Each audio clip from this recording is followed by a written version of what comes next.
Gather around, freaks. It's Thursday night, and we're back at our regularly scheduled time, and we're elbows deep in a swamp, and, there's a spooky, freaky, long thing up in the trees, and we're going to tell you all about that because everybody's gathered around their internet fire. Everybody's gathered around the internet radio, and it's time once again for, hey, did you see this one? There's something in the woods. Something between the trees. Something in the dark. Underground. Beneath the water. Something in the sky. But what could it be? This month, Hey, Did You See This One? Invites you to stare into the glowing green eyes of mystery, into the mouth of a fanged beast, to hold your breath as you break for the surface, because something is chasing you, and it might just be a crazy cryptid.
Hey, all you freaky spooksters. Hey, our guest left. Well, that's our guest this week is a ghost.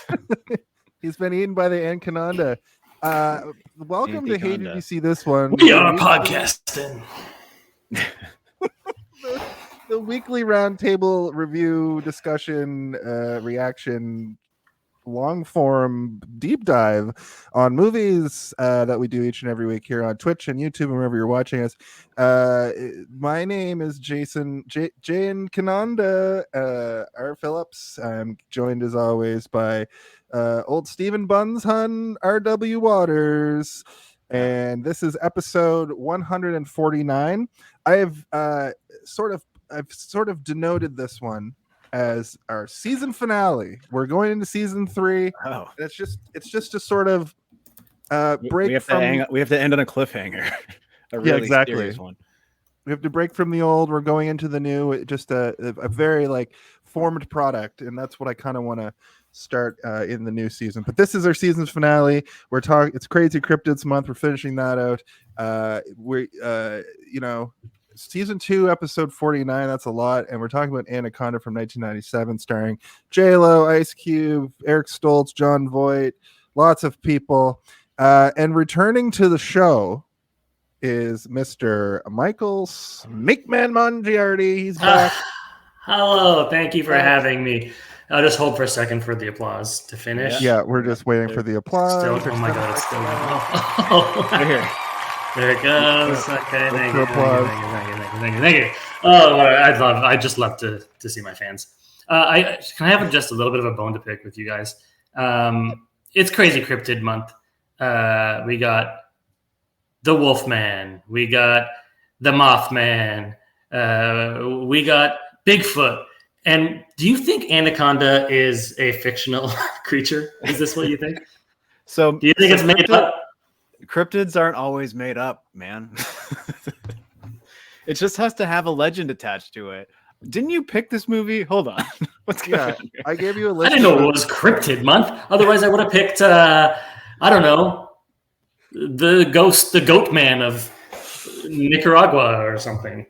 Right. Well, I assume that exists. I just made up. Hey, I got wine. I'm drinking wine today. hey, wine and beer makes you cheer. I'm also drinking wine. Cheers. Well, two wines don't make a. Well, we are talking about Anaconda. I did press Steve on this as well. This isn't the first time he's had to be like, well, it's a big so snake, okay, and it's a myth. There's a legend. it's not just a big snake. It's a very, very, very big snake, bigger than any recorded anaconda in any history book would tell you.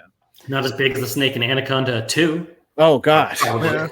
we'll talk about that next time. Or Crazy Anaconda Cryptids versus 2.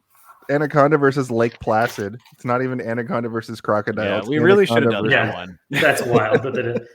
Yeah, I don't think, Steve, I don't think Jason mentioned this to you yet, but actually next month is canceled. We're doing Anaconda month. I'm coming back every week. We're doing all the Anaconda movies back to back. Okay. You know what? I'm actually fine with that. I have some work to do in the video for next month anyway. I was hoping to have it done tonight, but now I've got a whole month to finish it. Great. That's fantastic. That being said, of course, Michael, you're star of podcasts, the proprietor of the Sonar Network. I wanted to throw that in there. And also, we have a new segment on the show that it's gonna be finalized next week. But we're gonna. Steve made a little sting for it. Okay, but we're gonna have the caveat though. I made this while I was listening to you guys, and I did not listen to it, so I don't know what it sounds like. I just know what I put. Let's call it a soft launch of the. Okay. Yeah. Yeah. Next week's the real one, but you wanted to do it with me because you know you're going to get all the big listeners coming in today. So let's hear it. Okay, let's hear it. Well, do we want to explain what it is? Yeah, so the guest goes first pretty much in everything around here on this show. So we're going to have you tell us a little short synopsis of the film Anaconda, and this is the sound that we make for that. Tell me what the movie is. Tell me what the movie is. Tell me what the movie is. Tell me what the movie is. There we go. That's it. I love it. It's no notes. It's perfect. Tell me about the movies. Tell me about the movie is. Tell me about the movie is. Okay. I just said that in, I think, 8 different voices, and then put some fancy music over top or underneath, I guess. Perfect. Yeah. Work in progress. So yeah, with that said, Michael, why don't you give us a short synopsis for Anaconda? How short are we talking? Like one sentence? Yeah, just like. Wait a second. If you're there, how are you? I don't know. Just like in a paragraph. Okay. A team of journalists go to the Amazon to make a documentary, and little do they know the deadliest, largest snake in the world resides in those waters. And famous musicians such as Jennifer Lopez and Ice Cube star. It's classic 90s tale of monsters. Is that good? That's good. Yeah. I think that sums it up. I think I you're wasn't right. really prepared to do that, but It is one of the most 90s movies. it's so 90s. I have that in my notes. Yeah, it's so everything about it is so 90s. From like the cast, especially, is like Ice Cube and Owen Wilson. So weird. Like a young Owen Wilson too. Yeah, so young, like a little baby. But I mean, I think I say that with like open arms, or I'm like, yes, a 90s movie that I watched when I was a kid and can now see how terrible it is, but also still like it. Like there's a warm little spot in my chest cavity for it. I'm like, yeah, Anaconda lives right here inside of me. And I'm okay with it. I kind of like it. I know that it's bad, but I really, really like it. Well, speaking of that, why don't we do our brief histories and talk a little bit about the warm, tingly feeling this movie gives us? A brief history. Once again, Michael, it is the guest's task to go first. So why don't you give us a brief history of the film Anaconda? Never saw it. Next. Never- No, yeah, I was always aware of it. It seemed like it would have been bad in the '90s, and so I think when it was new and watchable, and so I think I just never watched it. And I'm so scared of snakes. Why did it have to be snakes? That's what I always said. It's a little quote regular I made up. Indiana Jones over here. Yeah, You made it up. You original. You came up with that term Yeah. fully. yeah. Yeah, I didn't expect that. When you picked it, I was like, sometimes a guest picks a movie, and I'm gonna expect them to come in here with a wealth of knowledge. But you're like, I watched it today. Yeah, it's always been on my radar as like, oh, I should watch that. It looks like, and it's on every list of like too bad, so bad it's good type movies, which I think I agree with. I think it falls comfortably into that category. So yeah, I thought that would be a perfect thing to talk about. I love watching movies that are like bad but like fun and not a slog, and so yeah. That's why I picked it. You've come to the right show. Yeah. Steve, how about you? What's your history with this film? I saw this movie when I was 10. And I remember being very scared because it got hyped up in my mind. Giant snake. But I had also like kind of grown a little bit of a thicker skin because I had the same experience with Jurassic Park, and I left that movie thinking it was like the greatest thing ever made. And, you know, in a couple of years after that, I'm like, okay, I can handle Anaconda, but this is like more of a true horror movie than Jurassic Park, I'd say. Right? Yeah, and you can tell from this movie that CG technology has advanced so much from 1993 Jurassic Park to this movie. Yeah, animatronics too. Yeah, to 97. That's 4 years of. The snake definitely doesn't look technology. like a goofy Muppet. That's for sure. No, the practical effects were bad, and the CG was way worse. Horrendous. But one of my parents' friends, this guy had like a crazy home theater system that he built himself in 1997. So it was like, you know, obviously you're comparably to your like regular home theater system, which is just a TV. You go to this guy's house and he's like, I've built a movie theater in my home. So I went to this man's house with my parents and my sister, and we all sat down to watch Anaconda. On a shitty rear projection TV where it's fucking no, it was like one of the first like proper like rich man technology. No one's heard of this yet. Only astronauts have these TVs. That sounded like a story that had a very bad ending. Like, yeah, and we were in that man's basement for 2 months before we were rescued by local neighbors who heard us screaming. He black-phoned us actually. Yeah. We were yelling Anaconda over and over again. It was the only movie that he forced us to watch constantly. But yeah, I remember being, you know, when you're a kid and you're hyped up to watch something and you're covering your eyes even though you don't need to. But I also have sort of a fear of water, murky water especially, and this movie is just murky water the entire time. Are you afraid of murky water because you can't see what's in there, or because it's just dirty and there's like parasites that are going to fly up your pee hole or whatever? Definitely both. Okay, yeah, that's fair. Yeah, it creeps me out. It grosses me out. And I've heard of way too many stories of people getting brain eating amoebas or whatever. Right? Yeah, I think that's mostly from standing water. But yeah, I was scared, and while watching it, this guy also like wouldn't shut the fuck up. He's one of those guys that just constantly has like a bunch of facts that he wants to share with you. Watch this part. No, not that. Like he'll see something in the movie and then have like a 5-minute story that has nothing to do with the movie. He'll just talk over the movie to make sure that you know that he knows. I have really cool ropes like in this movie in my basement if you want to come check them out. Chains too, yeah. And oil drums. So yeah, that was the first time I saw it, and I've watched it here and there over the years because at the end of it, I was expecting to be terrified the whole time, but it would just ended up being goofy, even as a 10-year-old.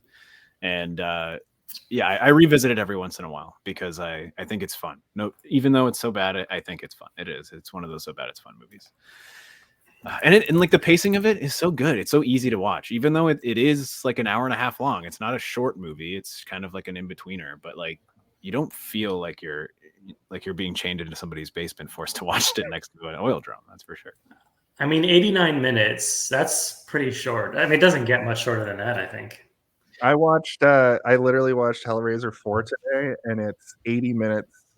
80? That's Yeah. wild. I think that's why short. I think that's why I said that, because I had it in my mind that 80-minute movies exist because Yeah. Jason watched one today and told me about it. Felt like I just watched an episode of TV. It went by so fast. Even Disney movies are longer than 80 minutes. Yeah. Like Yeah.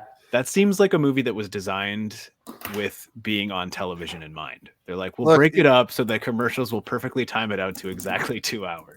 I don't want to tangent too hard, but like all I could think about was like it's been a few years since you saw the last Hellraiser. The Hellraiser 3 is kind of a banger. It's kind of a weird movie. You're stoked for this thing to come out. You're going to the theater, and then you're gonna leave the theater an hour later. You know, I would have been frustrated. Short you plan movies, like your whole evening around it, and you're like, Yeah. oh man, we have so much time. You guys want to go to laser tag or something after this? or movie hop into Friday the 13th Part 7. Yeah. Or whatever was out in 92. For me, were you done, Steve? Sorry. Yeah. Okay. For me, I remember watching this at a sleepover and enjoying it, despite the fact that, as I've talked about on the show many times, I couldn't handle like horror or gore till much later in life. But this one, at the time, I think I recognized that it was like for 97, it was like pretty interesting. Like when you're a kid, you don't really see through the cracks as hard as you do as an adult for old movies. Like it was a brand new movie. So you're like, wow, this is bleeding edge special effects, even though like Jurassic Park was fully available. But I always associated this as being kind of a Jurassic Park light style movie. Probably just because of the lizards. But I just remember watching it as a kid and like Snakes aren't being- lizards. Fuck. We were all thinking it. Someone had to say it. Yeah, everybody Okay. turn to page 94 in your textbooks. Right. Lizard adjacent. Definitely. Is that Agree. better? I can agree with that. Yeah. And I think any anthropologist would as well. But what? Why an anthropologist? I don't know. We're just off to a great start on our science facts. But just to keep it kind of short, I have watched this throughout the years, but I haven't seen it in a while. And watching it this time, I was like, this doesn't have the same effect on me. But there are things from it I remember, like the giant hole at the bottom of his tongue. I guess I don't know what that's there for. Does it shoot venom? I think anacondas are non-poisonous. They just crush They you, just right? crush you to death and eat you. And it's like Yeah, break it's your neck. just they probably wanted it to squirt something, and they had to have it there. And then I don't think. And then they realized the effect looked bad or something. So they're like, never mind, we don't need this. But I think also the thing that the thing that was put in my lexicon as a kid was from this, and that was the tiny catfish that swims up your pee hole. And Yeah, I think that's what every single person who watched this movie took away from it. Being Took like, away "There's things from that can go inside your urethra. Hold on, what? yeah, And When we you all open live in one fear to this textbook. very day of that one thing. Scariest thing in the movie. Yeah. So yeah, that's pretty much my brief history with it. Do we want to talk about I think we talk about the director next. Oh, Not much to talk about there. Quiet on set. Are we rolling? Okay, let's shoot this piece of Sound. Speed. Action! That's right. Anaconda, the film from 1997, directed by Llosa. I think it's Louis. Louis Llosa, right? Yeah, he made movies like Crime Zone and Sniper and Hour of Assassin. Not Hours of Hour of the Assassin. Yeah, I haven't seen any of his movies, so I don't have any kind of like. I didn't even really bother looking him up to be like, does he have an interesting backstory? Because I don't know. Who cares? Yeah, this Yeah. is The one movie that everybody knows him for, I think. Yeah, it looks like he did a bunch of like 80s action schlock and got this movie, and this was probably his one big chance, and then he fell It on is his weird face. though, because this feels like a movie that might kind of like slingshot you in the trajectory Yeah. of what you want as a director to be able to like make things like Independence Day or whatever, like that guy. Yeah, and interestingly, I thought the same thing. I looked him up today, and interestingly, like he basically did one movie after this and never did another movie again. He did a movie called The Feast of the Goat, like 8 years later, and then that's it. Wow. 2005, and then nothing after that. I think I read that he started producing movies in Peruvian movies. I think he's like maybe Peruvian. Okay. Yeah, He like probably- telenovela stuff. He probably took his giant bag of money he made off of this movie and then was just like, now I'm gonna go just like live and make things that I want to make and not have to worry about the studio system or whatever. If you look at, you're absolutely right, Michael. He literally did telenovelas because there's 5 shows here that have over 75 episodes that are called like Condesa por Amor. He produced all that shit. Right.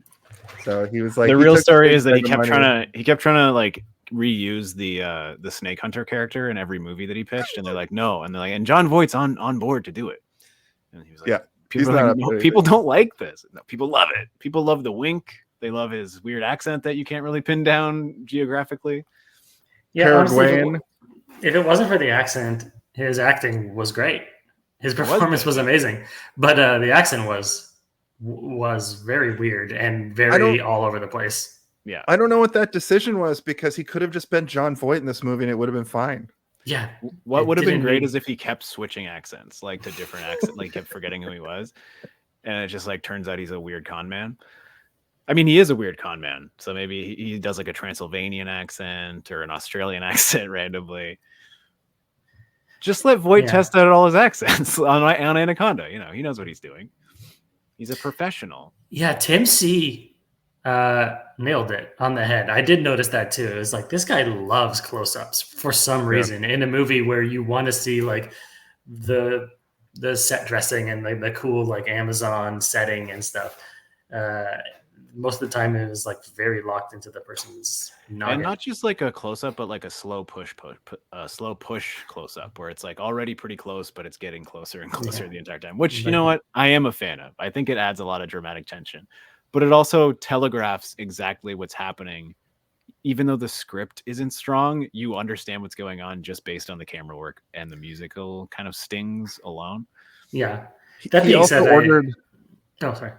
I was just saying he also ordered a practical effect of a panther making a shocked face to just show it for like a second. Did you notice when the snake is fighting the panther?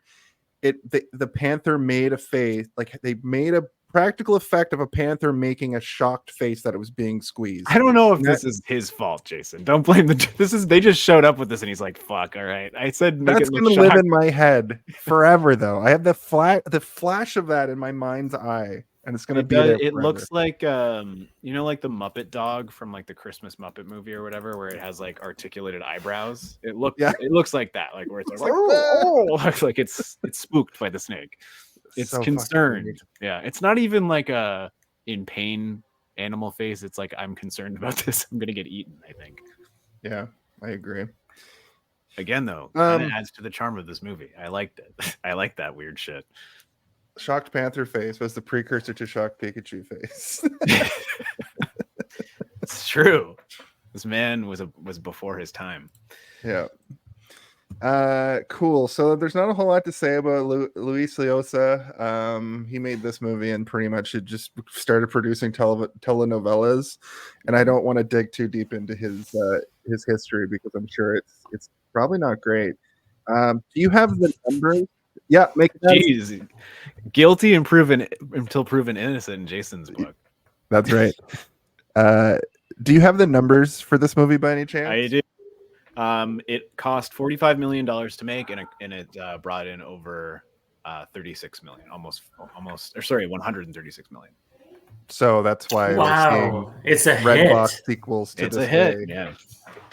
And I just want to mention this might be totally fake, but I did see like one of those Facebook groups say that Jack Black and Paul Rudd want to make a movie about them going to the Amazon to remake, like the movies about them remaking Anaconda. If they end up making that, hilarious. But That would be very funny.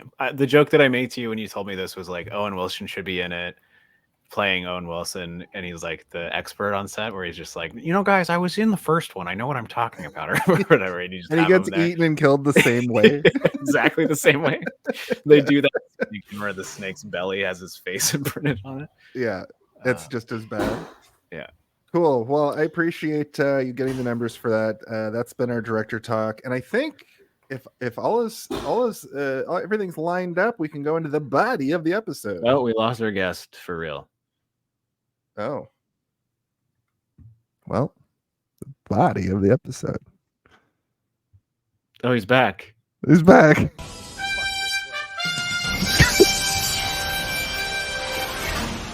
Turned. You good? Yeah, I just had a computer issue, but it's all resolved, my dude. Nice. Love it. So we're going into the body of the episode. The body of the episode. The body of the episode. This is the podcast of the podcast, germs and ladies and beans and babies. Nope, I don't know what that was. We're going to talk about the movie. I'm going to sort of keep us on track. I kind of like that, to be honest. Yeah, keep it. Germs and ladies and beans That's and a keeper. babies. I That's think a that's a keeper. pretty good one, Jason. You should keep that in your back pocket for. As rainy day. someone who considers himself an expert in podcasts, that is probably the best thing I've ever heard in my entire life. Hell yeah. You're now a producer on this show and a consultant. Okay, great. First of all, Jason's out. We replace him with a chimpanzee. Chimpanzee. This would have been the first time I've been replaced by a chimpanzee on a project. We replace him with a shaved Jason, just completely shaven, head to toe, I literally got a haircut and I shaved my like a beard snake. off. Yeah. You look great. It looks great.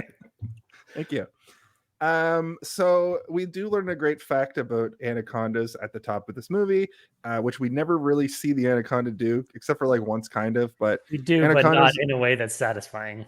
no, anacondas are apparently known for eating their prey and then regurgitating it so they can eat it again, as we find out during I don't think a that's narrator. completely accurate. I looked it up a little bit. It's because like sometimes they'll eat something that's too big and their body can't digest it, so they barf it up and then let the acids take their, do their work a little bit and then eat it again. And they'll do that over and over. Not because they're like, I'm not satisfied with the kill, I need to kill again. It's like their body just can't dissolve it or whatever. Yeah, and as soon as it said that, I was like, okay, I guess that is somehow going to be an important element of this movie. That's what And I it thought. wasn't. It wasn't at all. It was like just done once, and it was like done as a joke almost because he winks. For some I fucking think that the reason they did it was because they probably showed it to test audiences and they were like, so is the snake sick? Why did he barf up the man? Like, I don't understand why he barfed him up. So they had to add that in just to be like, yeah, that's why. No, that's a good thought. That's probably exactly right. Yeah. I can only imagine what the test audiences thought of this thing. They're like, so it's just a big snake? And they're like, yeah, well, it's scary and it's a horror movie. It's like, yeah, but isn't it just like a big snake? That's what This I isn't even a imagine. cryptid. That's what they say. That's what they some all say. bullshit. This is Every just like single a one. regular snake, but bigger, not a Yeah. real cryptid. We need to add at least 30 more feet to the snake to make it a cryptid, go to encroach into cryptid territory. Well, lucky for you, the size of the snake changes at will. Well, also every time the they snake show just dies, and then there's another snake. We get several different snakes, but right? Is that what happened? Because that snake took like 4 unless it has bullets to the head. Wolverine healing powers. Yeah, it's a new snake. Snake-verine. It's very But confusing. But it's called Anaconda, and the sequel is called Anacondas, Yeah. which would imply this is one snake. And then the third one's called Anacondas, DUHS. Does Dallas. Anaconda Debbie does the Amazon. Yeah, so we do get the narrator who is to set this up, which is always great. You always want a narrator to just set up your incredibly easy to understand movie. You also want to And- always have Danny Trejo in your opening sting, or your Yeah. cold open, not voiced by himself. I'm sure that was not his voice. We all know what Danny Trejo sounds like, and he does not sound like that. Yeah, his Like, name hello, I was, am Danny Trejo. his name was in the opening credits, and he That's- didn't make it to the title card. Like he was like Yeah. his name. He died seconds after his name appeared in big letters on the screen.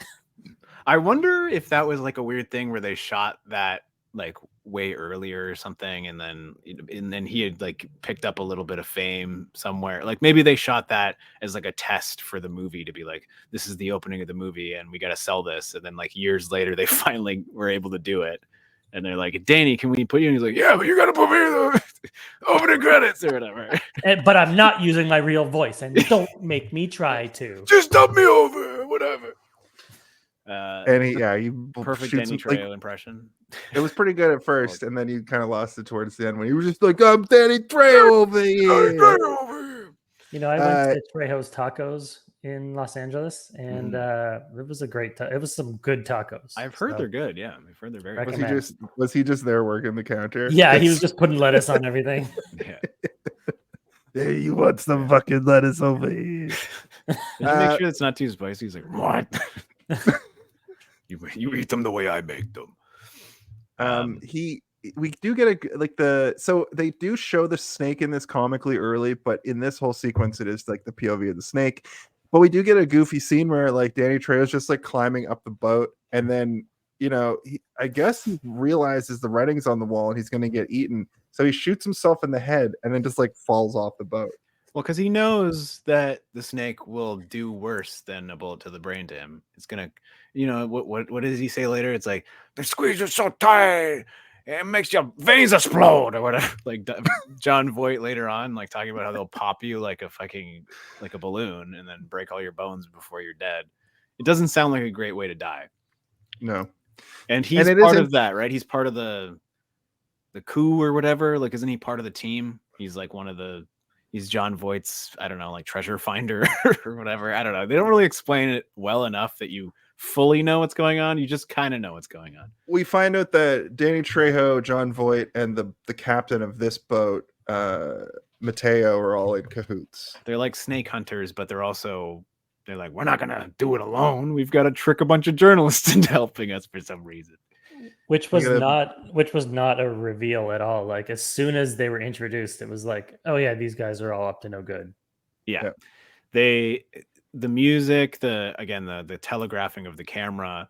There was a point where I was like, have they edited this so poorly that I am misinterpreting what's going on? Like this guy clearly knows this guy because they share an evil glance, and then the camera and music they confirm my suspicions, and then that keeps happening over and over again. And then that guy dies. The captain dies in the water. I'm like, did I misread all of this? Was he just innocent or whatever? But no. I think John Voight's character is just evil for the sake of evil. That's kind of how they wrote him. Just kind of got that vibe from him. Yeah, he wanted to catch the snake alive. That was his thing, like the kind of King Kong kind of thing. Yeah. This movie has a lot of stuff going on where it's like, it's got a bit of Jurassic Park, like you were saying, Jason, not just because of lizard stuff, but like the sort of pacing and setup of the movie is similar to Jurassic Park, and like the music is very John Williams-ish, but it's not John Williams. It's kind of like John Williams adjacent, like somebody kind of doing an impression of John Williams. And I think it's pretty successful, actually, the music. But it's also got the King Kong thing, and then it's got a Jaws aspect to it. It's like almost trying to do too much where you're like, okay, but there was definitely some Jaws stuff, like the Definitely swimming, Jaws, yeah. like with the kicking underwater and like the point of view of the snake and stuff. Yeah. Yeah. Even just that opening sequence is very like the opening of Jaws, where it's like, we're going to do a cold open where someone gets killed by the monster, but you're never going to see the monster. And that's a lot of the movies that we've done in the last 8 weeks have a cold open thing because it's either horror or cryptid horror. And anybody who knows me is that they know that I love a cold open. It's like my favorite thing in terms of any kind of visual medium. Like, give me like a good 5 to 10 minutes of something that has nothing really to do with the rest of the movie, but gives you enough to like sort of give you an idea of the threat. I love that. Gives you the vibe too. Yeah. It's funny that we're talking about this movie at this particular time too. J-Lo is in the news for being the last of the celebrities. Basically, celebrity in 2024 doesn't exist the way that it did in 1997. She wasn't even a huge celebrity then, but she's kind of come and gone at this point, and she's all over social media. She has like 2 movies that have come out. She's having these concerts that nobody's going to, and she's still acting like a giant diva. And this is sort of the beginning of that before she pops off. And she's not that bad as an actor, but she's sort of in that same realm as musician turned actor. Like Ice Cube is just Ice Cube. He's the same character in this as he is in the Friday movies, like he's just, I'm Ice Cube. I'm fine. I can do the job that I've been given. Yeah, he's very much like he's a character that you can kind of drop into certain situations, and he doesn't really have to change much as an actor to find him entertaining and to like him there. Like he's a good addition to certain situations. He's truly one of the worst documentary cameramen, though. So much cool shit is happening, and he would never pick up the camera. And I was like, I would be picking up the camera. I would be picking up my cell phone, like if I was there, just a guy. But he's there to film an interesting movie, and interesting shit is happening. And he's like, I don't know. No. I'm just here to. I think somebody even says that. They're like, "Get the camera. Stuff is happening." Yeah, what are you doing? But also, it's not a regular, like it's not a modern camera. It's a film camera, so you can't really you can't just like pick it up and go. Like That's true. There's like a scene where I'm like, oh, you won't see that in any movie ever again, where he's like changing the film. He uses like the film bag and puts like his arms inside it, and you have to do it blind basically because you can't expose it to the light or whatever. And I'm like, oh, he's changing the film. But then I was like, who would even know that? Like, even at the time, would people have known that that's what he was doing? Like, it's just there for film people, I think. Like, nobody else would really know what he's doing. And modern, what is the modern equivalent? You pop out a memory card and like put a new one in, right? Like, you're good to go. Pretty much. Yeah. Or you pull your cell phone out and start filming, and we're like, we'll just, we'll stabilize this later. In Photoshop. Yeah, or those like red cameras or whatever they're called. I thought it was a really interesting reveal that Eric Stoltz is in this. Eric Stoltz was famously supposed to be Marty McFly. Yeah, there's this weird Mandela effect that people say Michael J. Fox was in Back to the Future, but yeah, obviously it was Eric Stoltz. We all know that. It was Eric Stoltz. Yeah, he was great in it. We live in the Flash movie universe. That's a thing, and I doubt you guys watch the Flash. I live in the Fly movie universe, the McFly universe.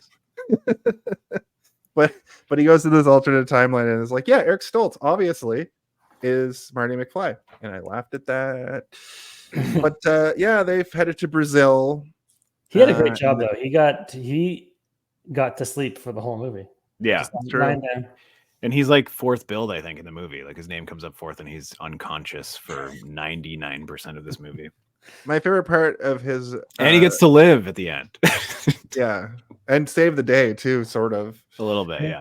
There's a part where John Voight grabs him to choke him, and he has a little like squib on his neck where he gets like where the tracheotomy goes in, and it just starts gushing. And I was like, that's so unnecessary but awesome. It's an awesome little detail. Agreed. Well, it's like John Voight is passing out from a poison dart or like a reptile tranquilizer in his back, and he, instead of just like trying to shoot people, he's like, I'm gonna choke you right in your neck hole that I cut earlier in the film. Yeah, like, that's pretty what good. Exactly happened to him? So he fell in the water and some kind of poisonous bug. So John Voight has been sabotaging the boat the entire time, guys. He put the poisonous wasp in the breathing apparatus of the scuba gear so that when he was in there, he would breathe in the wasp, and the wasp would sting him in his mouth and kill him. And then to ensure that people weren't the wiser, he saved him by sticking a pen tube in his throat. Okay, first of all, if he was poisoned, then how would a tracheotomy fix? Tracheotomy is like to get. It was a poison that made it so his throat closed. I see. That's what I assumed. No, you're right. That makes sense. And so then, if that's true, then why wouldn't he have just let him die?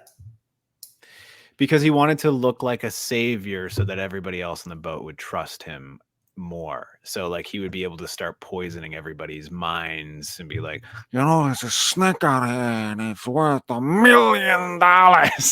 And, that way, people are like, well, he's got our best interests in mind. He tried to save the captain. He was right about the way we should go in the water. And like, it's very poorly executed, but I understand what's happening. Where I'm like, I get why people are at least a little bit on his side in a very basic sort of rudimentary way, because he's saying things that are correct and he's doing things to gain trust, but he's also still not trying to hide how much of a literal snake man he is. Like he's just spitting and shooting monkeys, and when people like eat fruit really grossly in movies, he's doing that constantly. And you're like, oh god, he's eating everything. He's peeling the peels peel. I have a small theory if you want to hit me with the theory theme.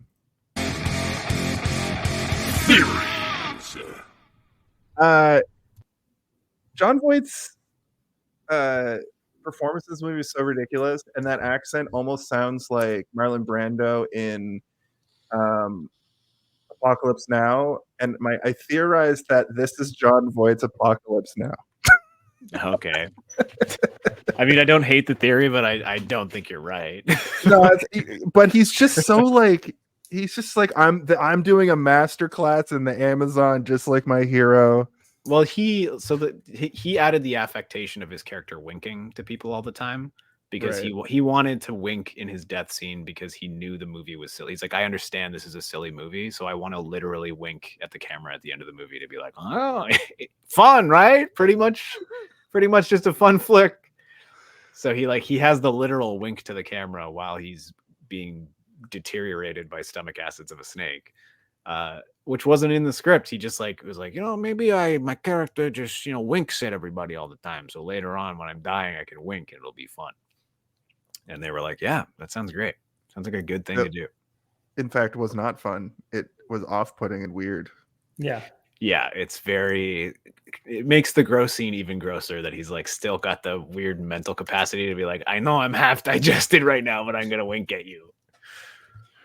To continue going through the characters of this movie, I sort of made notes here that was like, oh, the main guy is like Westridge is like a TV Explorer kind of guy, like a Steve Zissou, I know that's a fictional character, right?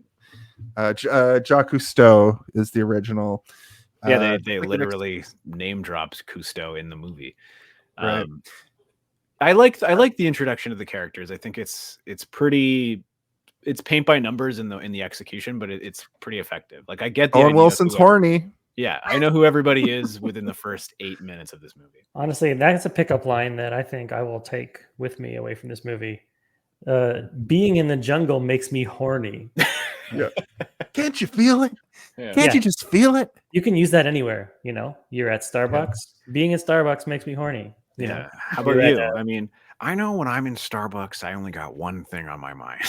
Like, oh God, Owen Wilson. Fucking calm down. We also have like another weird pickup line, which isn't really a pickup line because they're already together, which is with the fireflies, where he's just like talking about how fireflies pulsate their lights 8 times a second or whatever, to be like, that means they want to get down in the jungle. I looked it up because I was like, is this true? Or did they just make this up to, surprisingly accurate? I'll say that much. It's not 100% accurate, but accurate enough that, they did some at least mild research on fireflies to have a nice moment. But I thought it was going to come into play elsewhere, like the end of the movie, they'd be running and there'd be a bunch of fireflies they're running through or something cool. But yeah. And it really, like, Eric Stoltz, like that was in that scene. It was like, okay, they're dating or they have a relationship, a past. Yeah. It didn't really play at all in this movie. It was like, then he was unconscious for the whole movie and then he came back at the end. And I guess now they're in love again or whatever. It was like not explained or like explored at all. Yeah. I wasn't sure if he was going to do a heel turn. I thought Eric Stoltz was going to third act heel turn, but the heel turn was that he woke up. Yeah. Well, no, because just the way they introduce him, he seems like this dickhead. Like they introduced him to be like he had this weird tension. Maybe that's just his acting style. I think that's just you. Nice you have like a weird preconception of Eric Stoltz as a person that you're like, I don't like this guy. This guy with his red hair and his. If it was Greg Kinnear showing up, he'd be like, that is a bad guy.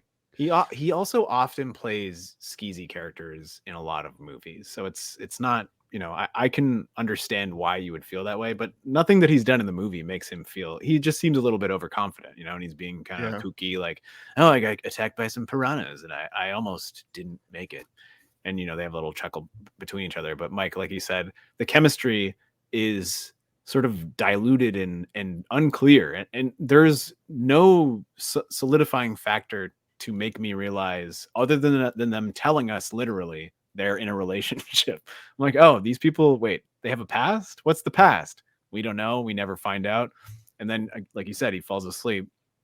it's never explored. She doesn't really have a moment with anybody else where she's like expressing concern about him other than just like petting his head, and Ice Cube comes in and she's like, I'm worried.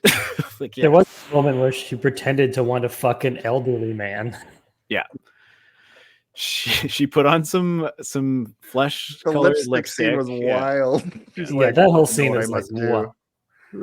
And it was like, yeah, she was like, they showed her kind of secretly moving the steering wheel of the boat Which did for not some happen. reason. Yeah. Yeah, I don't know why she did that, because everyone was there and ready to jump him, and which they did, and Maybe and that was so- the signal. Maybe like it makes a noise, like the rudder makes a sound, and everybody's like, "Okay, it's time for us to go in and smash him with a golf club." And what did Ice Cube have? He had like a stick with a spike on it. I don't know what that hook thing is. I'm sure it's got some purpose on a boat, but I don't know what it is. It was like a hook stick. So just rounding out the characters here, there's the redhead, that's Denise, she's the production manager, and the boat captain Mateo. And then we meet Paul Cerrone, who is John Voight, and he comes onto the boat. He's like, it's like raining, and he's like on a boat, and he's like, let me on. And he comes on and he immediately starts creating havoc. He gives a knowing look to, I think he gives a knowing look to Westridge and Mateo. So Westridge might actually know who he is, but that's never explored. I just remember him giving a weird knowing look to both of them. Maybe I was misinterpreting. I think you might have been misinterpreting, because he definitely doesn't. Hold on. Okay. Wait, what? But anyway, what I wanted to say is in a competent movie, this moment where he finds Voight, where they find Voight on the boat, is like 35 minutes into the movie. This is less than 10 minutes. Like the 10-minute timer just clicked to 10 minutes when he's like, I'm like, wait, what the fuck? As a kid, you know, I remember this happening way later. Like they go through some things, they find some weird stuff in the Amazon on their way. They maybe get lost a little bit.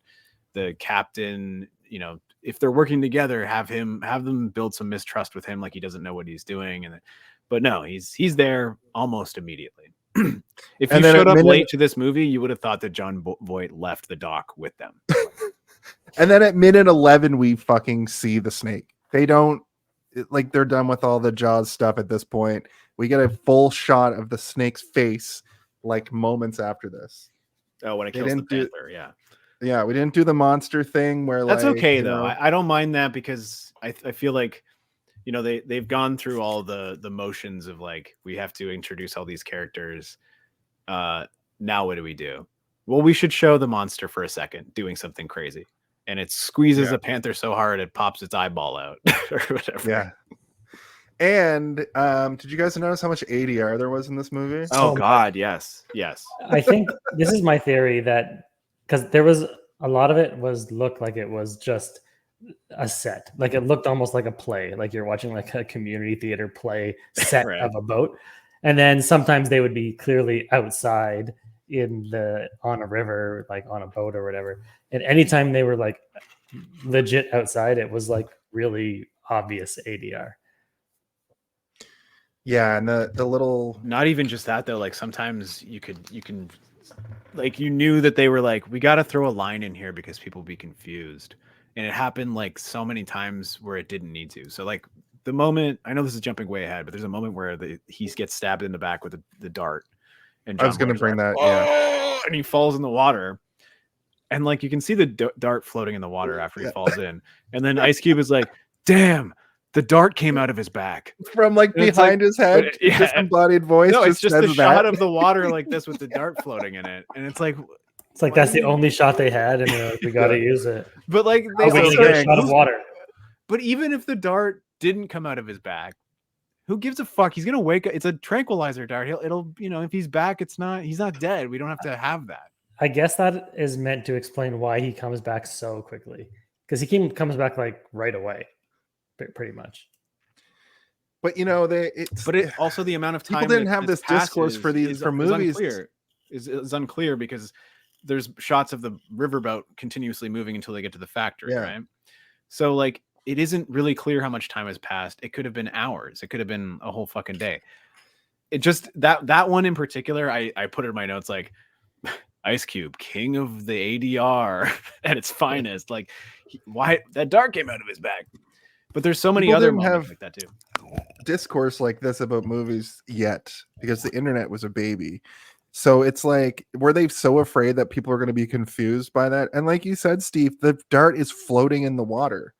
Yeah, we can see that They it came could have out of been his more back. subtle about There's it. like a moment where I'm like, did they do that because the dart came out in the shot? The dart, and they couldn't reshoot it. Yeah. Like, Yeah, or did they do that because they want to explain why he came back so quickly? And the answer is, I don't fucking know. No, I don't understand why that line is in there. They filmed this movie as they were making it, and that happened, and they had to change the whole ending. Yeah. Yeah, I will say you take that line out of it, it doesn't make the movie worse or better. It's the same movie. It's completely unnecessary. Yeah. Yeah, we just have people 30 years later talking about how ridiculous it is. Not 30. Cerrone, more than 30. About 30? 28? 20 something. I'm not that old. You're old. I'm super old, and we're all super old now. That's the new superpower. Yeah, super old. Cerrone is some sort of snake hunter. He claims to know the location of the tribe that they're searching for, and in order, we kind of learn that he's like, this is my ticket into where the Anaconda is. But he does, they reluctantly agree to take him along. Kale's suspicious. It'd be a shame if he took a bug to the throat and then was incapacitated for the rest of the movie. They argue about which way to go. They have that part where it's like, well, let's go left. Well, I think we should go right. Yeah, and the it's fork in the like, road kind of thing. Yeah. Which I always like in a movie. I think there's lots of good examples of it in many movies, and I do like it because it adds tension there based on like, power dynamics and who's in charge kind of thing. But it also reveals characters' strengths and weaknesses and how they deal with it. In this movie, though, it's like they're both telling the same story, and they're both kind of like, well, I heard it happen this way. Well, I heard it happen that way, which I also kind of like. But because I've seen this before and I know that there is some sort of coup that's going to happen, I'm up to this point like looking for clues as to like what he's doing, right? Like, and all I really wanted to know is like, why did they need this boat? Did they specifically crash the other boat? Did they not have a boat? There's all these questions that I have, and I didn't get them answered. I was hoping that this time, this watch through, I would get them, but maybe I don't Cerrone really know. needed Other than fodder. like the movie needs to happen. I can't really. He's in cahoots with the captain of this boat, right? So like Mateo is with him, and is with him. Yeah. So they have a boat. It's his boat, and then they had Danny Trejo as well, who had like treasures or whatever. What is he calls them? It's a box of treasures, and it's just like a box of snakeskin or whatever. Guns and snakeskins. Yeah. The classic treasure. I don't know. Like, I'm just trying to like figure it out. Like, why did they need them? Like, they could have used a bunch of dead monkeys or whatever and trapped it in the same way that he traps it at the end of the movie. He has all the stuff he's using. Like, it's not like they had dynamite on the boat and he needed dynamite. Like, it's all the stuff he has. It's like he just wanted to. Like, yeah, that's Mateo's boat, right? So like, why does the documentary crew have to be there? Why can't they just take his boat?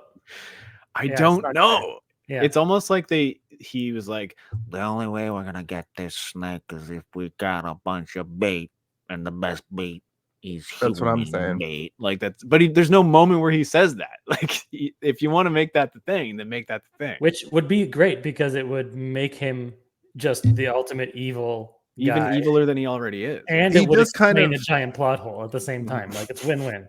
Mm-hmm. He does kind of do that though when he pours the monkey's blood on J-Lo towards the end and literally uses her as bait.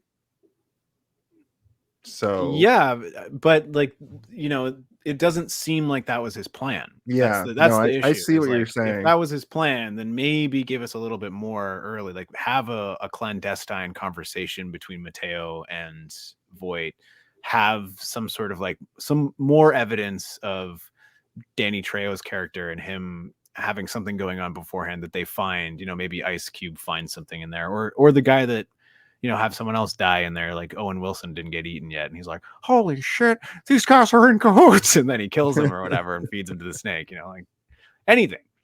Anyway, I'm not here to rewrite a movie that came out in 1997. What the fuck? Well, okay, so during their trip they discover that the totem pole, which is like a snake, right? and they see a giant snake skin, and the tensions are starting to rise as Cerrone is getting a little bit more like controlling with everybody. And then we get that great scene where it's like nighttime now, and Owen Wilson and what's her name, Carly, the redhead, they're perving on each other all night, and they're like, we have to go into the dark fucking rainforest, a jungle, to get jungle sound. Everybody Everybody's knows like, what's up though. Yeah, be go careful on. out there. Don't get eaten by the giant fucking snake we just saw the skin for. And that this tribe that we're going to look at clearly fucking sees as an idol. Yeah. Yeah. Anyway, they go out there. They almost get snacked on. Well, this is like the horror movie moment, right? Like the two hot people go to smoke weed in the forest away from everybody else so that they can kissy and squeeze. I made a note that parts. Anaconda during this is Jason. They do the fucking Jason from behind the bushes while they're making out stuff. Yeah, there it is. It's the classic they're coming to get you, Martha, or whatever. It wasn't the snake. That's why they didn't get eaten. It was The a boar. The wild boar from Lost. They did the same fucking thing in Lost, where it's like, that's the smoke monster, and then it's just a boar. Yeah, I mean, but boar are dangerous. They will fuck True. you up. Yeah, like That's true. They're a scary thing to encounter, and I think they're like semi-nocturnal. Like they do, they're pretty active at night compared to and they hate it when people are making out. They hate the smell of marijuana cigarettes, and they hate when people are sticking tongues in each other's mouths. Yeah. And they hate virgins too for some reason. Can't win them all. But so Cerrone kind of intercepts the boar and helps them out. We get the line about the urethra fish, and that's when I realized, oh, that's what this is from. And that's why I say that every day of my life in the shower. You're like, oh, that's why there's no urethra fish in here. That's why I don't have baths anymore. And then there's a scene where J-Lo just puts her hair up, and Jon Voight's just like looking at her. I think that's one of the first winks we get. He's like, and she's like closes the door. Like, ugh. He's doing a face that's like like it's always like that, right? Like his mouth is a little bit open. It's like a De Niro face almost. Like he's doing De Niro. He's doing a De Niro face. He's like, which this is is so weird. It's such a weird choice to do, but he's also kind of like always leaning back. like it looks like he's got the sun is in his eyes too much. I don't know. I think the choices he makes in this movie are baffling, but also like one of the reasons the movie is so fun. You're like, look at this crazy guy. Like the scene when they go out to smoke the weed, when they leave, it pans down and it's just him in the hammock, and he's like, with his eyes like open and his mouth open, and I was like, is he fake sleeping or is he sleeping with his eyes open? I don't know. I can't tell. Turns out he was at the ready, fake sleeping. Yeah. He's just watching and waiting. He just listening to everything. Watching and waiting for them to get hooked on something, and then him and Kale go into the water, and Kale takes a bug to the mouth, and then he gets incapacitated, and he has to give him emergency tracheotomy so he can continue to breathe. Eric Stoltz is out of the movie now for quite some time. Basically, and I agree entirely. Like he comes back very briefly at the end. Yeah, to save the day. He's the action hero. Like, he didn't get Back to the Future, but how about this Anaconda movie a decade later? No, he did get Back to the Future, as I remember. They wanted Michael J. Fox, but he was too busy with Family Ties, so they had to go with Eric Stoltz. And now he is now he's famously the Marty McFly that we all know and love. That we all know, and it's 100% the truth and real. And I agree with this, what Tim C is saying. Voight is one of the best worst actors. He shows up in, we've done a few movies where Jon Voight shows up, and we're always just baffled by his choices. I forgot I added the Back to the Future theme to the soundboard. Right. Yeah. Yeah. Gonna go back in time. What's a callback to? The reason that's on the soundboard, Michael, is because I kept singing the Back to the Future theme as the fucking. You kept going din, din, din, din, din, like every time you would try and do the Back to the Future theme. I'm like, that's not the Back to the Future theme. Yeah, yeah. All right, we're into sort of the nitty gritty of the movie now. Kale's unconscious. Cerrone seizes control of the expedition. His true motive is revealed. He is obsessed with capturing the giant anaconda alive, using the crew as bait. ChatGPT says it. That's what's happening. The crew's fear and distrust of Cerrone grow as they realize they are trapped with a madman in the deadly jungle, and they decide to keep going and encounter a wall. And then TNT is introduced to the equation. Okay, I got to say about this, I have written in my notes here, and I was wrong, and I'm okay to admit when I'm wrong. There is a 100% chance dynamite will be used to kill the snake at the end of the movie. Oh, man. I There call was so much. I mean, they made a big deal about it. They talked about it. It was like Chekhov's dynamite. Yeah. But I guess Owen Wilson also even says, "Is that real dynamite?" Like he's questioning what, like, of course, this psychopath, of course, has real dynamite with him. Like, have you seen him? Yeah. Have you heard him? You shot a pig last night. Yeah, he just tried to poison your best friend. Also, the amount of dynamite he has. Yeah. You are not at fault for thinking that. He has a whole sack of dynamite. And they used a only couple used a bit. sticks. Yeah. Yeah. What happened So to the rest of it. yeah, it really seemed like I wanted to see them put a dynamite in a snake's mouth and watch it like fucking blow up. Jaws. I want to Hit see the them. hiss off where the snake is hissing and the dynamite is hissing, and you just. I want to see the dynamite placed in the snake's mouth and not lit, but shot with a gun, like in the end of Jaws. Maybe basically. that's what that hole was for, Jason. That you scoped. That was the dynamite hole that they never utilized. What is that hole? Do we have any Anaconda fucking experts in the chat? That hole, I recognize that hole. I gotta snake admit, mouths. I didn't see the hole. There's like a weird hole underneath the tongue. I'm sure it's just like it was probably a thing for the tongue itself to be able to move independently of like a wire or something. Who knows? If I can find this I fucking don't know. goddamn snake. I hole. did so much research on the Harry and the Henderson's head, and I did no research on Anaconda as a thing. Like it's a big rubber snake. Like they clearly didn't care that much because it doesn't look amazing. It's like. Oh, and speaking of bad practical effects, a practical effect that no one needed was when we saw the inside of the snake, like as it was eating someone. I love that though. I love it. Just So looked like that. It looked like a Muppet colonoscopy or something. It looked like so weird. When it was happening, I ran to my notes and I was like, POV of the snake's inside of its mouth, excellent. Like, very good. It reminds me of I really like POV inside of mouth things a lot for some reason. I don't know why. It's just very it's satisfying to me every time. I remember when I went to go see X-Men First Class, it's a hole for the tongue. It's probably like just to have the tongue come out. Like that's that hole. I did notice that. Yeah. You know what? It's fucking mussy. It's mouth bussy. I'm just gonna say it. It's a mouth clit. We can all agree on that.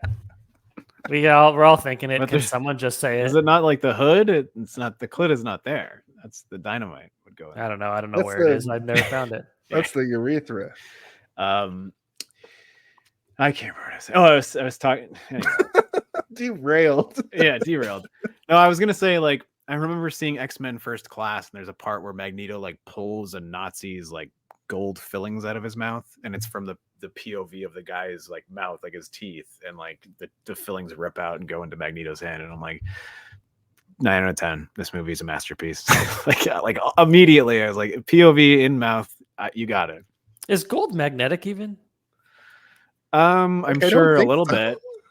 Maybe it wasn't made of gold. I don't remember. Maybe they were iron. What about the lines like what happens when a toad gets hit by lightning? The same thing that happens to everything else. Well, I do know that gold is like one of the most conductive metals that exists. So like maybe it's even more like he can control gold even better than he can regular metal. Who knows? I mean, we learned that Magneto can pull the iron out of your blood by like the third movie. So second movie. The second movie, yeah.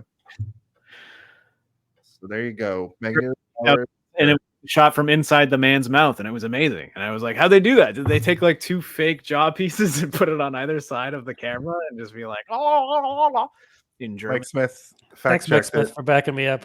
Right. Yeah, there we go. not magnetic. Well, then I guess Magneto's a sham. Or the teeth weren't gold. I don't remember. I could be wrong. Oh, thank you, Dave. Okay. This is like Additional- some, and I trust Dave's nerd cred based on his avatar alone. Yeah. Yeah. He's the granddaddy of this There we go. podcast network. He's the you of this network. Of Oh my new God, do I have to fight persona. him? Okay, Dave, No. you and me in the boxing ring. I will warn you though that Dave can also control metal just like Magneto. So Oh, he true. has an I saw him. advantage. Yeah. And I have gold blood. Oh no. Oh no. Oh man. Do we want to talk about how Frank Welker is the voice of the Anaconda? The Anaconda. Yeah. I saw you talking about this in our chat earlier with Cam, and I didn't know the context. Can you? So give us some Frank insight on Welker that? Is that RoboCop? he does the No. voice of Winnie the Pooh, and he Oh. does the voice of Tigger and a lot of other Disney characters. But he also does he does all the animal noises. So like he does like Abu and like the tiger and like all that kind of stuff. Like like if there's an animal that needs to have noises, he'll just come in and be like yeah or whatever. And like we don't talk about Disney anymore. Now that having Disney Plus means they're allowed to kill your wife. I'm not laughing at the death of the wife. I'm laughing at the fact that that's true. That's so fucking crazy. World that we live in, where Disney, instead of paying for the death that you obviously your employees obviously were responsible for, they created this PR storm of insanity, and here we are. Well, I think Yeah, they that's, were still incredibly planning on topical. paying him. I think they were like, but you can't sue us. Like, we'll pay you, but you can't sue us, I think is the thing.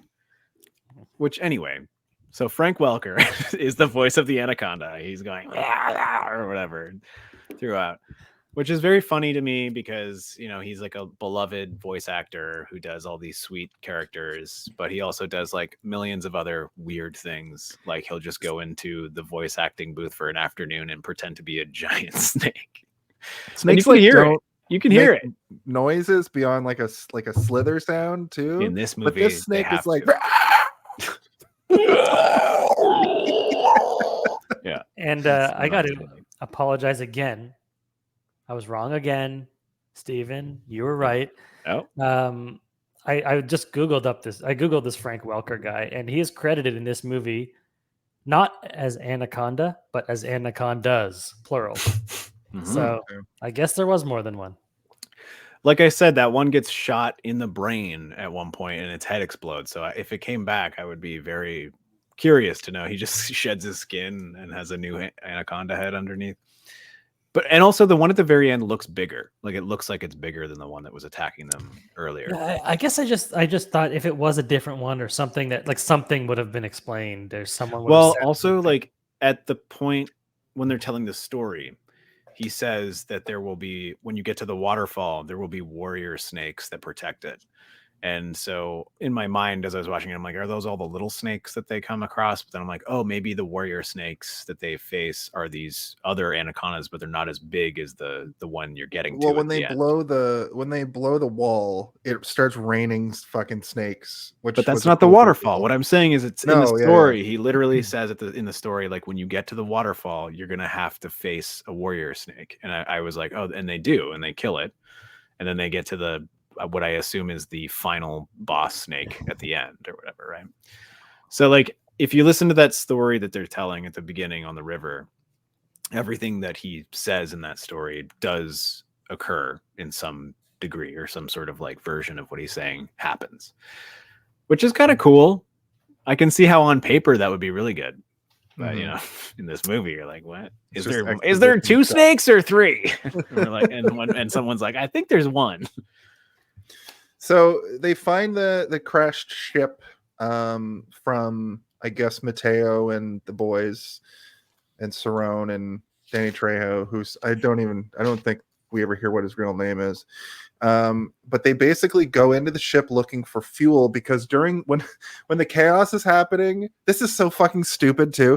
When the chaos is happening, the snakes are raining, there's been a huge explosion. People are like flailing around, and there's like these there's these 3 oil barrels or fuel barrels that just get knocked into the water, and instead of just trying to like figure out a way to get the fuel back onto the boat, they're like, nope, that fuel's gone forever. But also they spent so much time like getting the dynamite, lining it up, running the fuse, all this stuff, and then they ignited it and they were like too close to it and it like fucked up the boat. And it's like, why weren't you just back a bit? I forgot how big explosion dynamite is. Explodes so big. Yeah, and you're like, what? Okay. So because we need a set piece in this movie that's just been some people on a boat in fear of this crazy Paraguayan man, definitely from Paraguay, John Voight. They go into the water up after they've multiple times been like, things will swim up your pee hole. There's snakes in the water. There's bees that'll fly in your mouth and kill you. They're like up to the waist in water. Let's head over to this boat and investigate. And in the boat, we get what I like to call the coughing in the handkerchief and revealing that it's blood just to the camera. We see John Voight see a news clipping of him and all of his pals that he just grabs and is like, nope, whoop. Why not throw it in the water? Oh, I accidentally had this. Yeah. Oh God. Yeah. So yeah. I mean, I guess that's the equivalent of the clandestine conversation that I was talking to earlier, but like, it's not as effective, especially if you're, kind of like, what is that a picture of? It's a picture of him and the guy. Okay, so he's what? And then he's like, eats it too fast. He ate it. Okay, I don't get to see that now. Oh, we kind of glossed over the fact that when he's talking about the anaconda at the beginning of the movie, when they first meet him, he goes like this. He's like, I've met it before, and shows like a scar on his face. But that's you completely cannot see that scar. I don't even think I could actually make it out. Even in like really high def, it's still kind of hard to make out, except when he goes like, and like shows the traces it. You're like, oh yeah, there is a scar there. I found the movie, I don't know if it was the version I was watching, but I found it in general so dark. I had to put the settings on the TV up so I could like see everything. And maybe it was just my version, but yeah, I definitely saw no scar or any kind of even semblance of one. Did you watch it on a service or did you sail the 7 seas? I sailed the 7 seas. I'm sorry. Did you ride a river boat to the ship? I rode a river boat. Jack Sparrow helped me find it. I had a 1080p copy and I was watching it like I was watching it in highlight, but the movie was like fine. So maybe it was your copy. I could see watching this in anything lower than 1080p getting like being muddy, and I think maybe that's what they wanted. But the CGI in this movie is bad, but it's not as bad as some movies that you watch in 1080p or 4K where like old 90s movies where the CGI feels like it's almost a layer on top of everything. At least it kind of feels like meshed into the background in a better way. Sometimes, but it's bad though. It looks bad. and that spinning thing that it was, I know they thought it was looking cool. I'm sure that's what anacondas do. And I think they thought that spinning the actor around and then figuring it out later would look good. It just didn't work. I don't do it to literally everybody. So I looked up some Anaconda stuff today just to like, kind of fact check the movie. I don't think that it can do that kind of video game shit. It's not a cartoon character. They're meticulous and slow. They grab you quick, but then they'll hold you until they can wrap their body around you slowly. They don't like that weird like the coil thing that they were doing was like, it was like almost like a pirouette. It was like slow and like a dance move. Yeah. And it wasn't like, it wasn't threatening and it just looks silly. I don't know. It just didn't work for me at all. But there are some shots. So like one of the shots that I used in like the intro video or whatever, where the snake is coming down and it's like very threatening and slow. Like that's scarier to me than like this thing doing a crazy like spin move to wrap them up real quick or whatever. I'm like, okay, that's I get that they're trying to add some action elements to it, but I think if it was just all very meticulous and slow and they didn't even have to use CG, just went full practical and made it kind of gross, even like look at Alien or something, right? As your inspiration rather than Aliens or whatever. Or Alien 3, where they're just yeah, I don't know. I mean, there's ways that I can think of to improve it, but at the same time, like I guess if you're going for a very specific type of ending, they kind of nailed it because it is exciting. Like it is kind of an exciting moment when they're trapped and then he's trapped and then his plan goes to shit like so quickly. Anyway, we don't want to get too far ahead of ourselves here. Yeah, at this point, the Anaconda shows up, makes its full appearance. It kills Mateo, drags him into the river. They do that spin bullshit though, but he gets wrapped around like a stump. But this is scarier to me that it's like crushing him up against something. It's the snake turning his head backwards that made me go, oh my god, oh my goodness! Can they do that? Hold on. And then I'm not sure if they've actually said the word Anaconda up till now, but can I get the title? Can I get the title drop? Oh, that's right. That's right. Oh shit. That's when they said the name of the movie in the movie.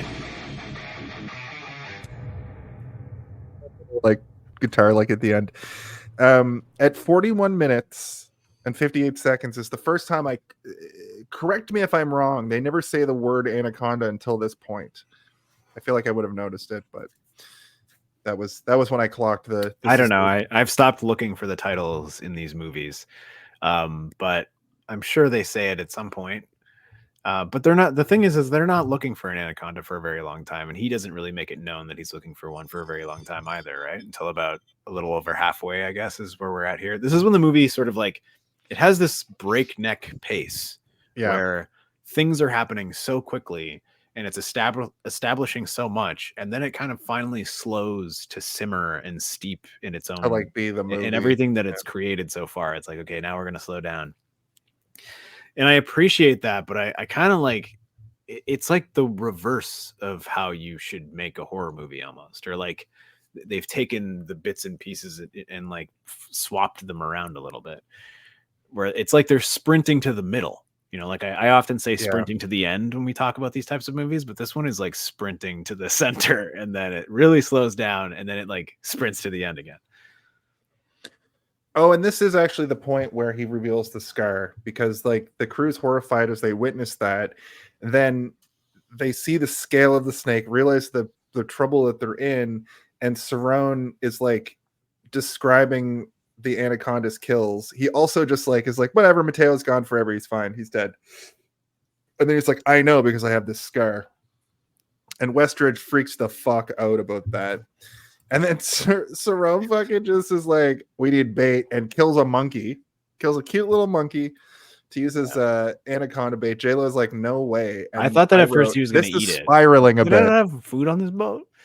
I'm glad he didn't, because like eating monkey feels like some form of cannibalism to me. I don't know about you guys, but like, like I could deal with eating almost any animal, but a monkey, I'm like, no, that's like somehow more closely related to me than anything else. I don't think you're supposed to eat monkey also because of like disease that they carry, like regardless. Yeah. And that said, you probably shouldn't have a whole bucket of monkey blood splattered all over your body either. Yeah. Chilled monkey brain. Yeah.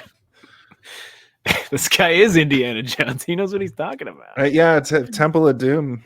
That's the eating of monkey brains for sure. You get those prions and fucking get mad cow disease, and it's not good. The Cerrone is fully taken over at this point, and they attempt to escape Cerrone's control by staging a mutiny. However, Cerrone just overpowers them, killing Gary by forcing him into the river. This is also where he like flexes, right? And he has a moment where he's able to he's trying to manipulate everybody, but he only successfully manipulates the stoner, which is funny. Owen Wilson, I guess, there's no other evidence of this up until this moment that he's like, I want to be in on catching this monkey or this snake because it'll give me a lot of money. And he's sort of like proposing like, you help me, I help you, I give you 15% of it or whatever, which 15% of $1 million is a pretty huge chunk of change, because he's estimating that the snake will be worth $1 million. But I think at this point we can estimate or guesstimate that this man is probably just going to plan on using everybody as bait until the end. Even Mateo, really, Yeah. like he doesn't try and He didn't help care. him. Yeah, he was like, he's gone, he's dead. Fuck him. Yeah. Yeah, Sarone's obsession with the snake continues to escalate while the crew's numbers dwindle. So he makes that like side bet with him, or not side bet. He makes that offer to them, and then he's like, "I got to get as many of these people dead till I'm the last man standing. So I'm going to use this snake to murder all of them, and then I'm going to get out of here." This is also where I was like, is he using them not necessarily as bait for the snake he's trying to catch, but as fodder to get through the snakes that he's fighting? Because again, like I kind of like hyper focused on like the warrior snakes, and I'm like, oh, are these anacondas like protecting a bigger anaconda that he's trying to get to? Like, Okay, yeah, that's These are it. just regular size anacondas. We gotta get into the big one. The The big big one. one. It's got a huge ass. The 60-footer. Yeah. Gary's also right before he gets killed. It seems like he's like Stockholm syndromed a little bit too. It's like, I think he's got a good plan here. We get the snake, we get his heel rich. turn is crazy. Like it's He's out no of heel nowhere. turn. Yeah. Yeah. You would think that there would, in a regular movie, you would need to have like 4 or 5 incidences before he really gets to the point where he's like, I think this guy's talking pretty logical sense here, people. Come on, let's all listen to this fucking crazy man. And there was a weird like leap. There's almost like the scene was missing between like the last shit that just happened and then I think he's saying making a lot of good he's making point. a speech to the entire crew, and then during the speech, Ice Cube is like, "No, I don't think so," and he like stands up, and then John Voight pulls out a gun and like shoots like a plate or something, like, and then Owen Wilson's response is like, "I think we should listen to him." You're like, oh, what is this? Yeah. So using Denise's bait, Cerrone manages to trap the snake, but his plan goes awry. The anaconda escapes, killing Denise in the process. Denise, not Carly or whatever I called her. The crew's chances of survival grow slimmer as the snake continues to hunt them. And they see the snake for the first time around this point. No, he kills Denise with his legs. Yeah. He chokes her out. Oh, yeah, no, yeah, they have him. So they do the whole bit where he's not using any person as bait. He doesn't do that till the very end. Right. Sorry, I think I skipped ahead a little bit too far, but there's that whole sequence where he's like running the show. J-Lo but also goes Owen Wilson is there, on. and he's got a gun, and like they're all there. They're all just kind of waiting, and he's got like a big fishing line, kind of like, and like he's trying to get the. And even Westridge is up in the captain's quarters or whatever, and he's or the wheelhouse, and he's controlling the boat. Which I think this whole sequence is actually shot really nicely. Like everything here it's very tense, and like the lighting is quite well done. Like it's one of like the moments in the movie where I'm like, this movie is not poorly shot at all. There's lots of really good shots in this movie. And this entire sequence is an example of that. But what's happening is also very weird, where I'm just like, do they just have a bag of monkeys on the end of that? like it's a bag of monkeys like full dragging across the bottom of the river. I thought it was super goofy too, where Ice Cube like shows a pocket knife, like, we're good, I'll figure this out. And then I'm like, what are you gonna do with a pocket knife? And then the pocket knife gets just knocked out of his hand almost immediately. It goes flying across the boat, and it's not like a Chekhov's, like they never go for it again. It's not, you know what I mean? They make a point to show it get knocked out of his hand and go. Well, what would you guys do to try and lure a fucking anaconda, like with limited knowledge? Lipstick on, put my hair up. I don't know. I guess a bag of monkeys. That's what I was thinking too. A bag of monkeys. Shoot as many monkeys as you can. Fill a bag, or like a mesh bag. You know. It's got holes in it. Yeah, that's brilliant. It probably doesn't have much drag. So we got the redhead falling in the water. We got mixed up with 2 separate times. When Owen Wilson gets eaten and killed, she gets kicked into the water, and then we see that bad special effect. And then later in the movie, when he's tied up at the beginning of the final confrontation section, he lures her over and fucking gives her the old. He does the most amazing, the old Sonya blade feat of any physical. Like he's sitting on his butt, and then somehow he like leaps up and grabs her by the throat with his thighs and like uses a leg lock to strangle her to death with his thighs, yelling incoherently. I don't know what he was saying. He was like, like, what is he saying? And this is right before he was like, Never look a kill in the eyes because those eyes will haunt you for the rest of your fucking life. Yeah. Believe me, I know. and then he just butt launches up into the air and grabs her by the throat. Can anybody explain how he did this? I don't know how he did this. Was he squatted? If he was squatted, I could see maybe, but like to me, he was like legs straight out in front of him on his butt cheeks. Was he squatted?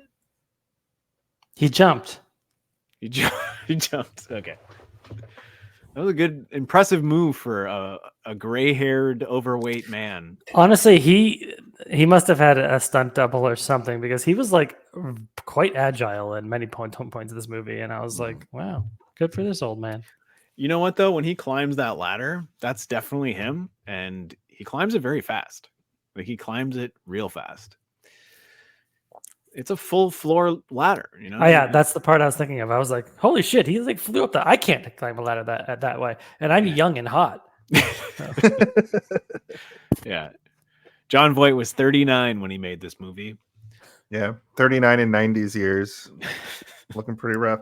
John Voight's still alive. I looked that up. He's like 94 now or some shit. Or in his 80s. He's old. He's an old fucker, but he's still... He's Angelina Jolie's... He's Angelina Jolie's father. Yeah. Yeah. Looks nothing like her. No. I mean, they have the same eyes. They have very similar eyes. They have the same big old juicy tits. And lips. It's funny because now all I can see when I see John Voight is what T1000 looks like now. Robert Patrick Harris. Robert Patrick in Peacemaker looks like John Voight, and I think John Voight plays his dad when he goes to prison in Peacemaker, which is also hilarious to me. A little bit of trivia there for you. Peacemaker. Is that true trivia though, or are you just saying things? Was John Voight in Peacemaker? John Voight's in Peacemaker as the grandfather. The older man. Yeah. Didn't John Voight play Tomb Raider's dad in the Tomb Raider movies? Like the Angelina Jolie Tomb Raiders? Oh, I think he was. I think his character was dead, but he was in like flashbacks being like, Laura, what the frick are we doing over here, Laura? I never saw the Tomb Raider movies. I never watched them. You know what? Not that bad. As like considering what we've got nowadays for movies that are of the same equivalency, I would say, not. It's like this. It's like this. Like they're bad, but they're like fun bad. Anywho, are we? We're kind of getting to the point now where Owen Wilson dies. He gets eaten. He has probably the most interesting death. Actually, him and the Jonathan Hyde character. What's his name? Westbridge. The guy who's like, Alan, I'm here to do a documentary. Don't destroy my wine. It's expensive wine. Who is that actor? The guy that plays Westridge? Because he's in Jumanji. Okay, that's one of my favorite movies, Jumanji. Another 90s, real heavy 90s movie, but he plays like the dad in Jumanji. Or, Jonathan Hyde, right? But he also plays like the hunter that like comes out of Jumanji, and he's like, yeah, I should require some ammunition. Whatever. And he like goes to like a gun store and buys like an insane hunting shotgun. He's still working. Yeah, he's in that new version of Hamlet with I think was that Denzel Washington? No, it's fucking. He does a lot of voice acting too. Wow. He's got a great voice. Great voice. Yeah, a lot of stuff. Dr. Jekyll, The Crown. He's on The Crown. Remember when Alan Partridge puts the shoe into the machine and it shreds the shoe and destroys the machine? He's like, "Who did this?" Yeah, I do. Yeah. Right. So in my notes, we're at the point where I wrote J-Lo isn't a great actor, but it might be her strongest quality. A stuck situation. Gotta get a winch. Someone is getting fucking eaten. Holy shit. Cerrone manages to kill the redhead. Here comes Sneck. Cerrone back in play after You've getting the combined knife. 2 action moments into one. I have. Yeah. I mean, I think we can move past the Owen Wilson death. This is when everybody's like, well, we talked about that before we got stuck on Westridge on Jonathan Hyde and Peacemaker. Well, we have to talk about the moment where they trick him and they all attack him at once, and he beats him in the head with a golf club. So she shall I hit him again for good measure? And they're like, no. J-Lo slaps on some lipstick, puts her hair up, goes up and seduces Cerrone. Cerrone does not see it coming somehow. He's not like, oh, these people that I've been terrorizing for the last like 24 hours, or she's horny for me. Sure. Believes her for a second. And then she like fucks up for a second. Like she goes for a knife too fast. No, it's just like is that what happens? He's alert. No, he sees like a mirror and like ice cubes coming in through the door. I don't even think that. I think he's just like, you think I'm gonna fall for that or whatever. He says, kiss her. He says, you think I'm a stupid? I'm not a stupid. And then he proceeds to get hit in the head with a golf club through the window and knocked out. I'm like, hey, you're not stupid. But yeah, what happens is like he says like, it's been many years since I had a woman. And I want a woman right now or whatever. Something gross. And then he's making out with her, but he's keeping one of his eyes on this like weird mirror that doesn't make sense. Like you don't need rear view mirrors in a boat. I don't think they really exist. But there's one on the ceiling and it shows Ice Cube coming in behind him and he sees it. And then he like grabs her and then grabs the weapon that he's trying to hit him with. And he's like, you think I'm stupid? And he pulls his gun out and then he backs up because he's like getting cornered by them. And then Westridge through the window hits him in the head with a golf club. And he's like, he does like a goofy, I just been hit in the head face, like a slapstick thing. And he falls over. And then it cuts to him and he's tied up. That's right. That was a weird plan of like, why did she have to like seduce him to do that? Why couldn't they just go in there and smack him with a golf club, or like all 3 of them? Like it's literally 4 against 1. They could have just overpowered him. Yeah, it was really weird. And like, it wasn't like, that wasn't for us. It wasn't like the audience is like, oh, even though her boyfriend is unconscious and like on death's door right now, she's just gonna go fuck this psychopath that she just met. Yeah.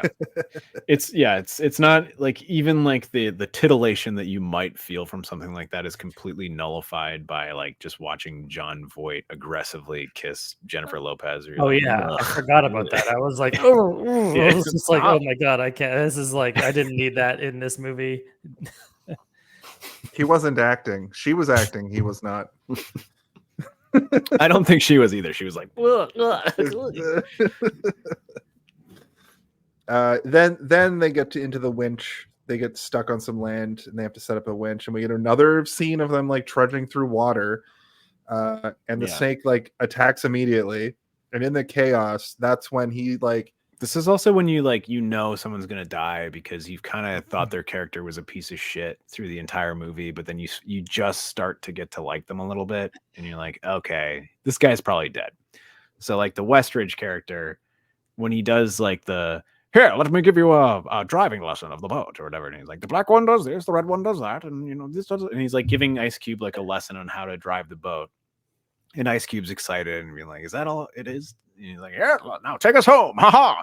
And you're like, oh, he's being nice. Like, finally, he's being nice. These 2 characters had like a scene earlier where they were threatening each other's lives. There's 2 separate scenes where one is like, Ice Cube's playing rap music and Westridge is like, that's not really my speed. Yeah. He keeps trying to turn the music down and he's like, don't touch my radio. And he's like, I could hire one of the local villagers to kill you. $50 should do it. And then he's like, I could just kill you right now. I think he says 15, actually. Oh, does he say 15? Yeah, I know it's less than 50. Yeah. And then there's another scene later where Westridge is like listening to obnoxious classical music and like shooting golf balls and missing wildly. I do like that when he's like, or I could just kill you right now for free. And he's like, well, you and whose army? And then Ice Cube's like, your mama's. Like, yes. Yes. That's the Ice Cube we all know and love. Fresh off of probably Friday 2. Not only Next does he Friday. say he's going to kill him, but he says he's going to kill him using his own mother's army. Yeah. Anyway, it's sweet to see them kind of getting along and like they're excited to get out of there and they're working together. And then I'm like, oh, we're finally getting a lighter side of this guy. He's gonna die. And as he gets in the water, he says something like, the last time I went into the water like this, I spent the entire night pulling leeches off my bollocks, or like something very British or whatever. Right? I think he said scrotum, but Scrotum, okay. But still, it was still weird. Yeah, it's a weird thing to say. And then he gets a very Little Jurassic second. Park style death, right? Oh Like, yeah, that was like so inspired by Jurassic Park in a way that was like copyright infringement or something. It just felt like it. It just like everything about it, the way he looked, the way he was acting. yeah. Except instead of a toilet, it was a waterfall. So, yeah, 'cause Also, they I did think make it to the Jurassic waterfall. Park: The Lost World came out like this same year as this movie, right? Didn't it? 97. Yeah, that feels about right. And there's like there's a waterfall sequence in Jurassic. Was it called The Lost World, where it's like Lost World. the waterfall is there and like a guy comes in, and he's like, and then he gets like pulled out the waterfall. Like, obviously, Spielberg did it better, but yeah, that's not a big surprise from the guy that only does telenovelas now. But I will say, like, him falling off the waterfall and like getting caught by the snake and coiled back up. That's a pretty cool. That's a pretty cool shot. Like, it's good. It's on the level of something cool out of Jurassic Park, but like, the rest of the movie does not match that energy. It would be good if the CGI was better, but it's like hard to get past with the CGI. And I think in that sequence in particular, the CGI didn't really bug me because of like how sort of well it was executed in terms of like concept, fear, snake falling, like all of it like I could watch that just drawn in a comic book and I would be just as satisfied, kind of thing. Yeah, and I think the CGI looked worse. I think it looked really bad, especially because of the lighting, and they had the lighting on the CGI was like all wrong. That's what I'm saying. It looked like muddy. Every time that it was a full CGI, like full motion video, it was like muddy or something. Yeah. I mean, they haven't even figured out CGI yet today, guys, and a lot of times. So like I can forgive Anaconda 1997 for not knowing lighting effects. Anaconda, you said what was the budget? 40 what? 45 or 47 or something like that. I think it's 46 and it made 136. 45, yeah. So $45 million budget. I just looked it up. Jurassic Park was like a $63 million budget. Right. But, he also was utilizing like people who are wizards in the visual effects industry, right? Like he wasn't using just like effects and an effects house. They were using like the effects house. And like Spielberg also knows what he's doing in terms of like hiding things in darkness. He's like, we're going to do this entire sequence in the rain at night because it'll hide all of the jankiness of the dinosaurs. Whereas Anaconda is like every sequence daytime, no rain at all. It's just right there. It's going to be. I also feel like at this time CGI was more expensive than practical because the computer power you need to make CGI and in the late 90s was just like astronomical. Like now it's a lot more streamlined. They use like you would still never CGI be able houses to do it.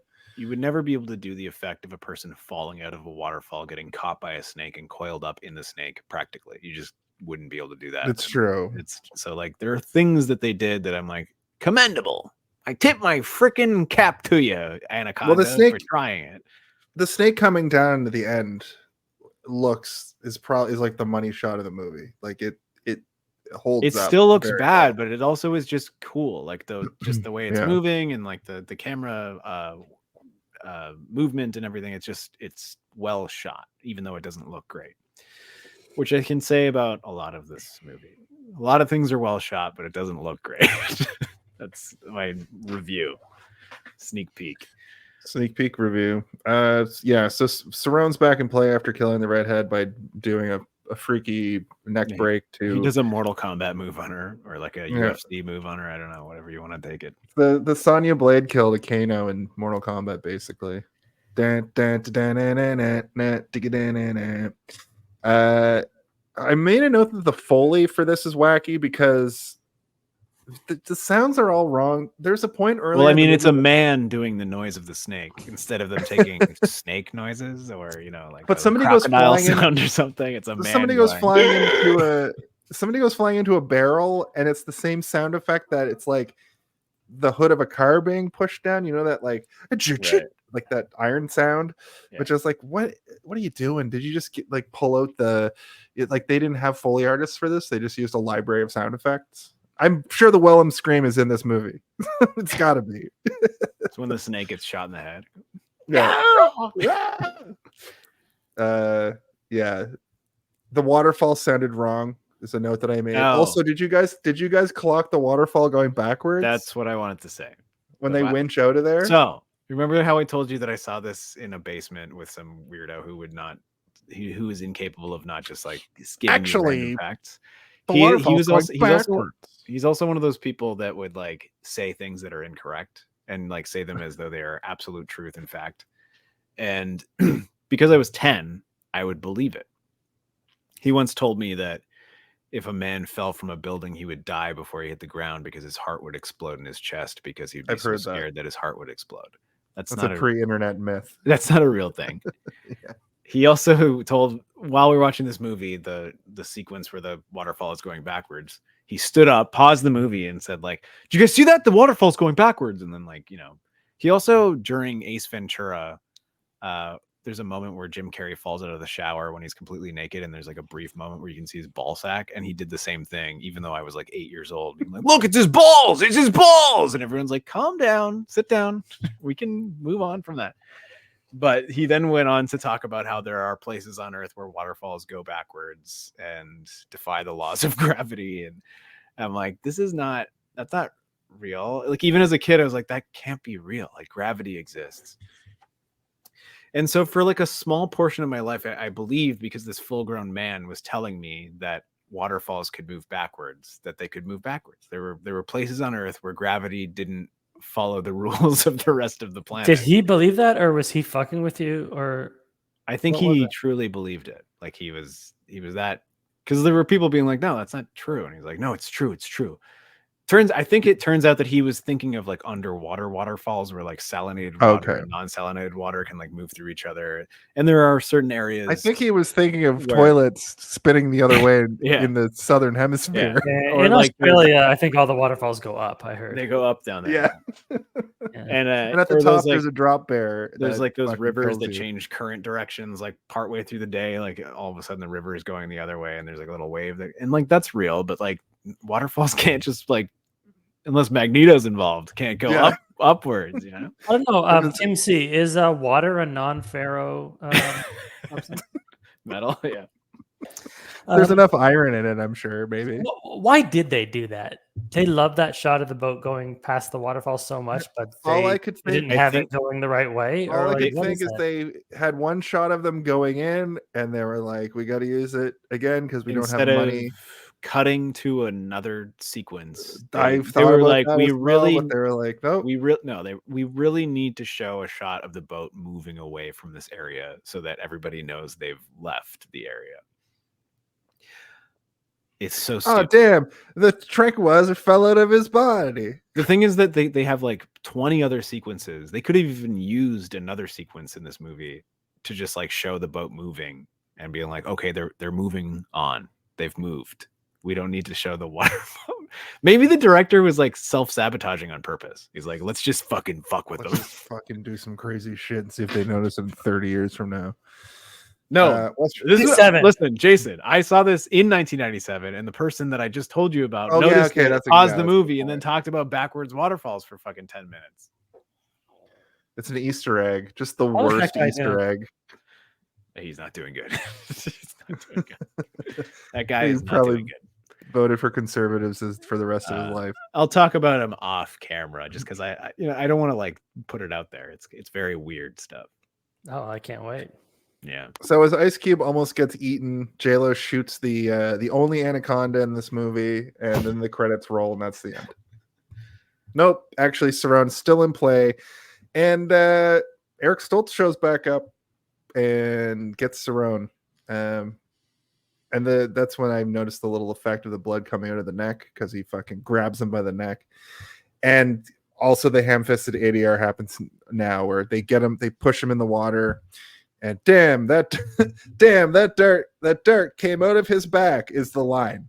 Damn, that dirt came out of his back. Yeah. ADR from like a top shot of the water, of him like sinking with the dart floating around. It's clearly like one of those pools on a set too. Like the water's moving wrong.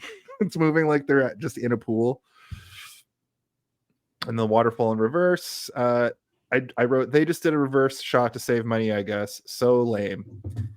And then they find the final showdown building, the abandoned building near the river. And the snake is stalking via POV, puts monkey's blood on J-Lo and kind of on Danny, on Ice Cube, I think. He finds, so like I said earlier, like eating monkey is like kind of freaky to me, because it seems like it's a very close relative to human beings, but getting covered in monkey blood, I think, is like more nasty than getting covered in like any other type of animal blood. Like if someone threw a bunch of pig blood on me, I'd be like, all right, I can deal with that. I've handled pig blood before. I've handled cow blood before. Like when you cook meat, you sometimes get some blood on you. But if somebody threw an entire vat of monkey blood on me, I would be concerned that like I have immediately contracted a bunch of weird every disease. Yeah. Is it? Why was that shot in slow motion? What was the reason for that? Did it though, or was it distracting? I mean, as fuck? They probably thought it was going to look cool when they did it, but yeah, it is weird. It definitely made it resonate a little bit more with me, like thinking about getting covered in a bunch of like syrupy, thick monkey blood. They should have done the monkey blood shot in reverse.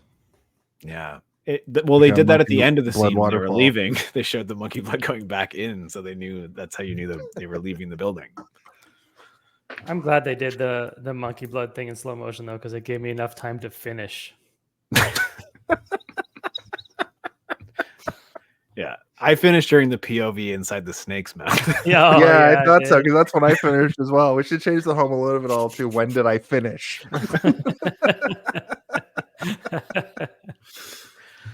We get the snake coming down from the rafters, which is a great shot, like we've talked about a couple times. It in my opinion, it's the only CGI that held up, and then immediately followed by bad CGI and a little bit of decent practical. So this movie does this really weird thing where it'll just bombard you with CGI and just hard cut to practical effects, which I don't think like works. I think they didn't know how to do it yet. They didn't know how to like seamlessly transition between the two things. Like Jurassic Park does it a lot as well. And as much as sorry, I was reading the comment.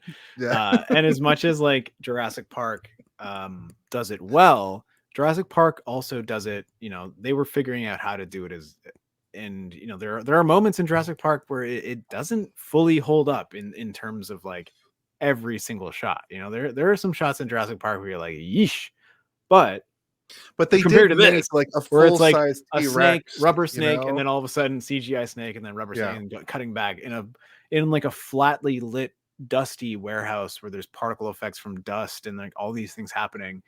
It's like they created a disaster, like a perfect storm of like hard ways to create CGI, and it all just works against itself. Yeah, I agree with that, and it's interesting that we keep comparing it to Jurassic Park, because like fundamentally it's the same idea. They made some practical snakes, they made some practical like animals, like that boar was like a practical thing that was thrown down on the boat at that part, But in Jurassic Park, I remember watching a documentary and them showing all of the dinosaurs that were practical. And the difference in quality between those dinosaurs and this snake are comically different. This snake at points, that meme of the snake that's its eyes are like too close together. It looks like a drawing of a bad snake. There's like an actual snake that exists that it looks like a drawing of a bad snake. This snake at times, there's certain shots where its eyes are like too close together. It looks weird. But then when it's in CGI, it looks a lot more like cool and majestic and almost dinosaur-like. And I think that the creators of this movie were like, we need to harness the same sort of lightning in a bottle we captured with Jurassic Park, or they captured with Jurassic Park. And in 1997, I remember watching it and being like, this is amazing. They did it. They made a snake movie that fucking rules. I think Finally, snake movie that I've been waiting for. In that same vein, at least. But then fast forward to now, and it's just like, it's one of those movies. I've talked about this before. It's one of those movies where like, you almost need to watch this on an old. You have to watch this in 480p on a VHS on a CRT TV. You know, like, I think you obsess a little bit over visual effects sometimes, Jason. I think you're doing that right now. I am, and I do. I'm just talking. You know. I know. I think that you're not. Thanks, T. I think you're not like wrong, but like at the same time, the snake looks goofy as a rubber snake. The snake looks goofy as a CGI snake. The snake looks goofy overall. I will say that the rubber snake is pretty solid throughout, though. Like it is goofy, but you know, it doesn't take me out of it as much as you'd think something like this would, where I'm still kind of like invested in what's happening, even though it looks silly a lot of the time. Usually in these cases, the practical effects are the things that ground you and be like, wow, look at how amazing that is. But then you see the snake like, it's like looking at the camera and its eyes are too close together. And you're like, this thing needs some corrective lenses or something, because this snake looks like it can't see. Yeah, like look at that thing.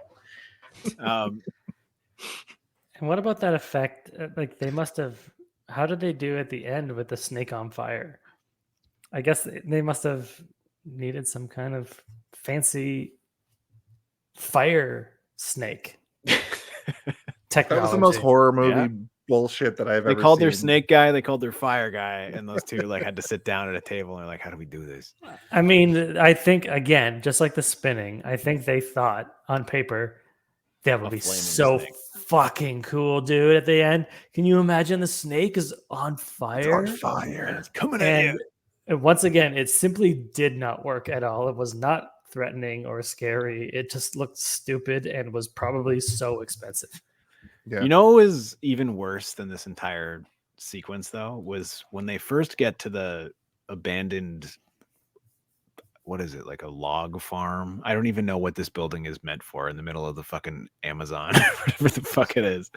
Like it just says factory in my notes. Yeah, it's a factory. It's some sort of leaf processing factory where they crush the leaves into drugs or something.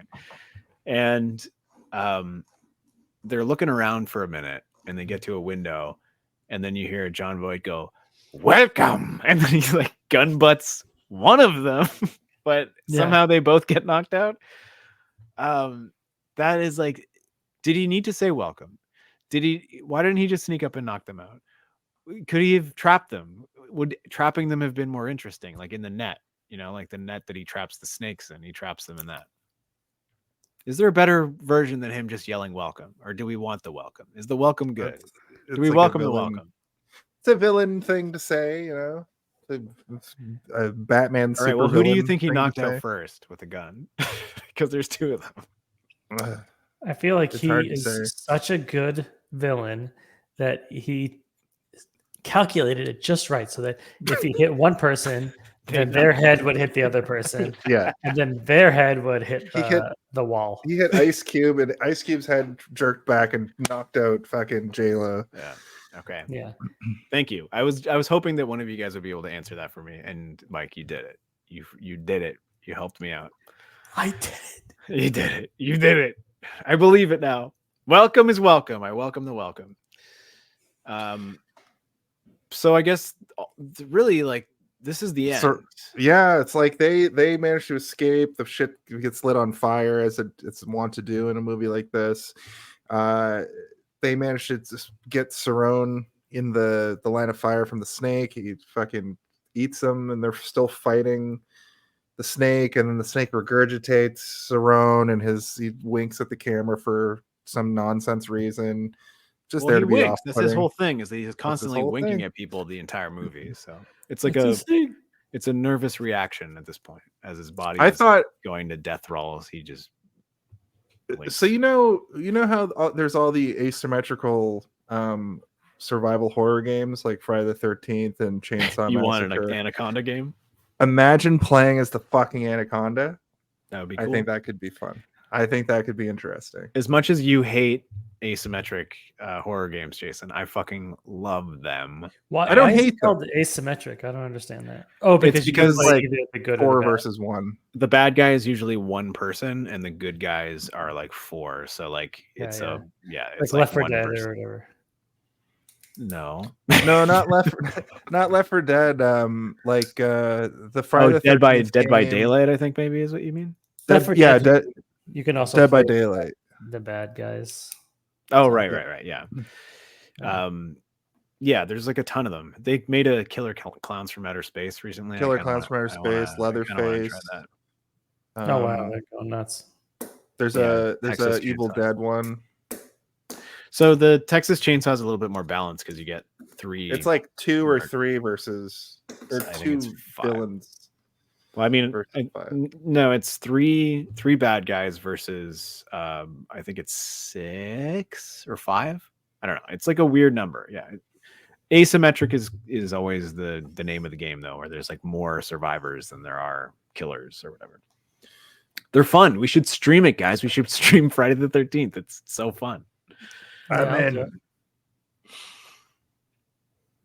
Maybe in season 3 we do a fucking game snake because we talk the talk, but do we walk the walk?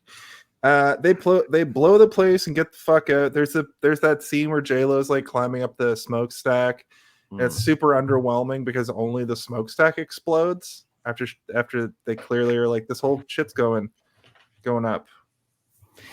Yeah, I think that the movie kind of like finishes when I did, which is when John Voight is being eaten by the and winking POV camera of the inside of the snake, is where I'm like, this is it. They've figured it out. They've made this movie into a masterpiece. In my mind. Really? The movie didn't finish when they finally got to exploit the native tribe that was having their their land destroyed by logging. Yeah, the finally people they of get the to mist. exploit those people. Also, like this is the weirdest moment in the movie for me, is the very end where what's his name, McFly comes out and he's like, wow, he was right, they were here all along. And I'm like, wait, what? Hold on. He was right. This maniac just tried to fucking kill all of you, and you're like having a moment of reflection, being like, maybe he wasn't that bad after all. Yeah, like he did try to murder me and you. This human man who acts like a snake, who has snake-like movements, is a literal snake in the grass, is hunting a snake. Yeah, obsessed with snakes. If he was right, all along. It was purely by accident, because he would have lied to you in a heartbeat to get you to do what he wanted you to do. Yeah. So he was right by accident, I guess. This tribe was here. The maniac with the unplaceable accent was right. Yeah. I know he uses his bait for a giant monster, but it wasn't man. It was beauty killed the beast. Yeah. Powerful stuff. And they get their video and they sail off into the literal sunset, and that is the film Anaconda. Well, and then that tribe shows up, puts them all in a giant pot, in a giant cauldron, and cooks them. He cooks them, and they're just like, they put them in a net, like, and then Anaconda 2 happens. Like that's where Anaconda 2 starts. It'd be crazy if, like, on the horizon, a giant fucking Loch even Ness bigger snake, head, of an anaconda shows up. Does anyone know anything about the sequels?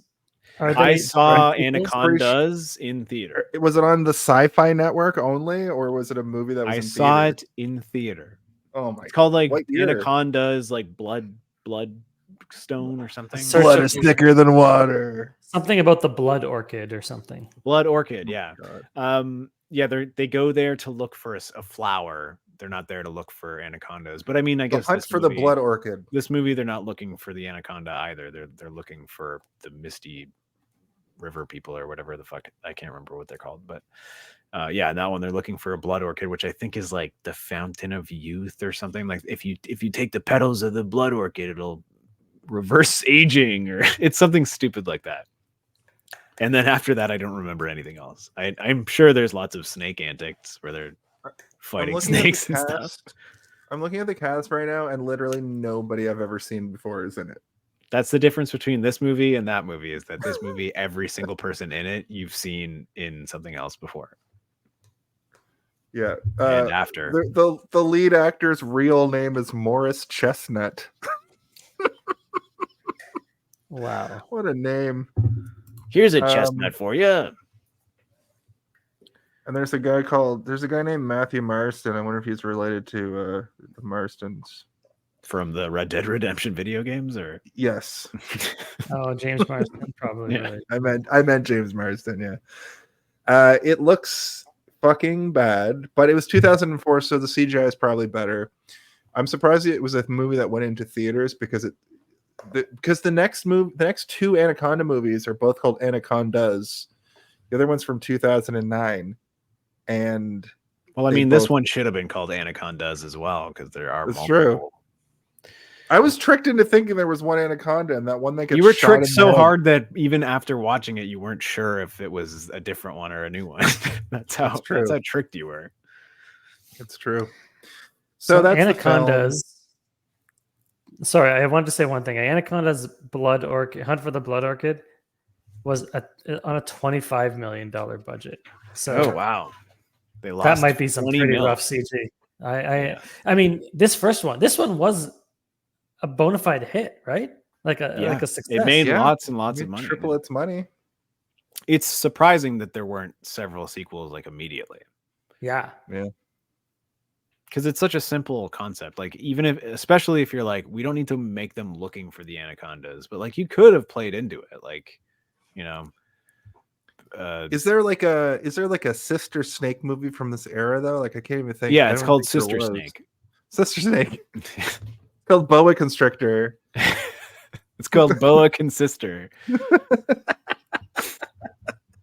And I actually have footage of the snake from the movie. It's this. There it is. Yeah, that's the Boa Consister right there. That was the poster for Anacondas. Yeah.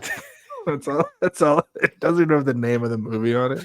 Just that picture of the no date. Arabian sand boa or whatever the fuck. Hey, we're talking about it.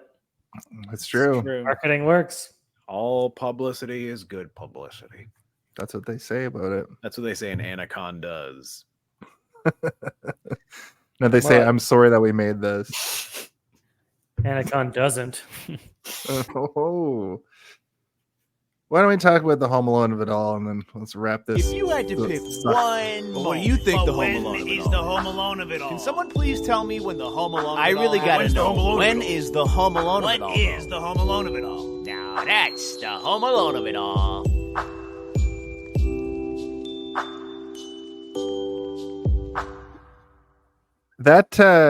That Sting has an interesting tagline now because Mark Little last week said it's the most unhinged thing he's ever heard.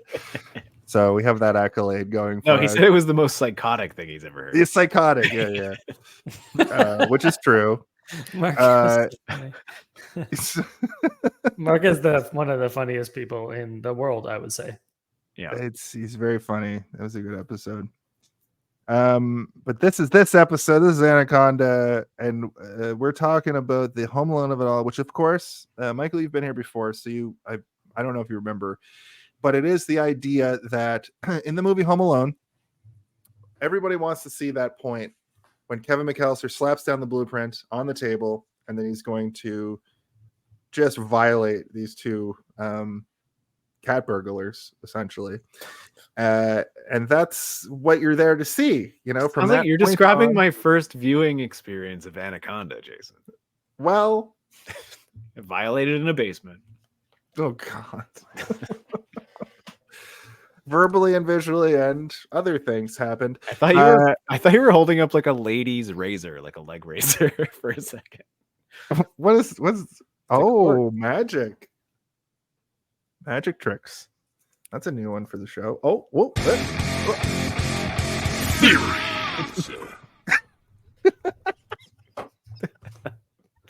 Wow. Very good. I have the moment I want to pull now for I have other things I want to pull, but the moment I want to pull for a YouTube. But Michael, the guest always goes first, always finishes first here on Hey, did you see this one? So what's your Home Alone of it all? Okay, I need a refresher. So this is like the moment that it's like I came for. The moment you came for it, like you're like you know, sometimes it's the third act, sometimes it's like the trailer moment, but like kind of like the Kevin McAllister setting up the traps and the traps falling on the burglars. Okay. I'm gonna say without any hesitation and without any room for being incorrect is obviously the right answer. It's when they talk about the catfish going up the pee hole. Yeah, it is undeniably the Home Alone of it all. Yeah.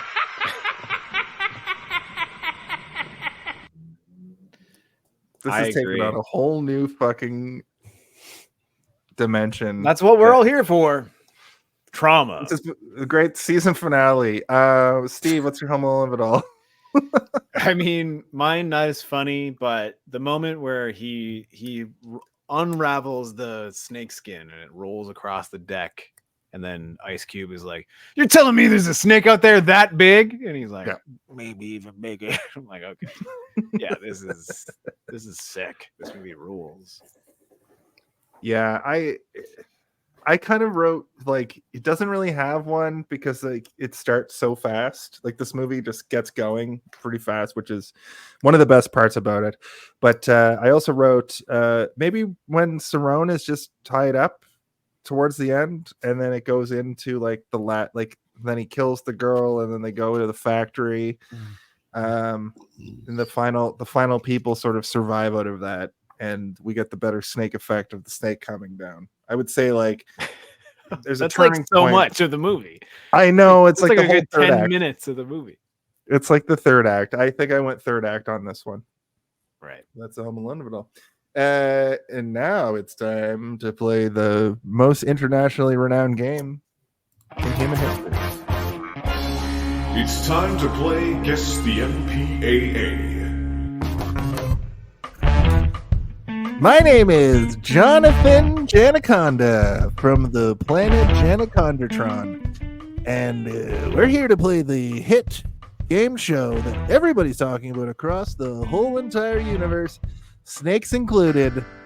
It is the MPAA rating game. I'm going to turn over to my co-host Steven Bunshun to tell us the rules. But we all know that my Anaconda don't want none unless you've got buns, hun.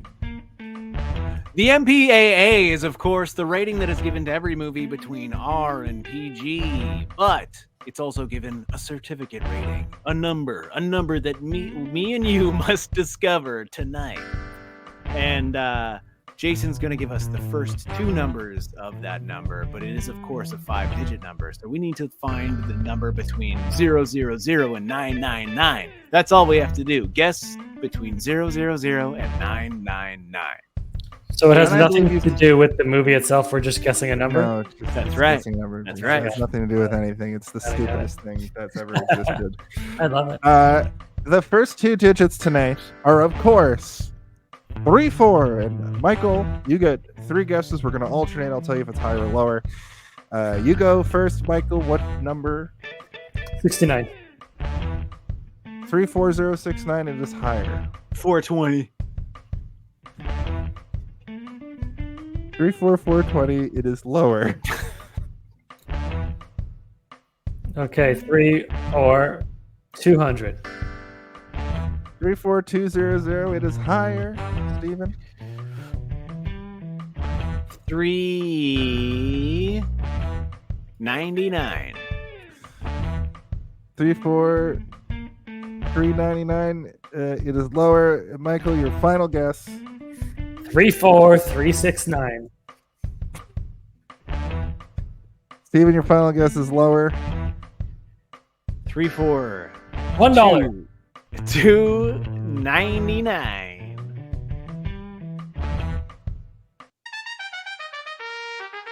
One time we got it. It was crazy. Tell me what the movie is. I Wow. only played it for a second. It's not too bad. Seamless.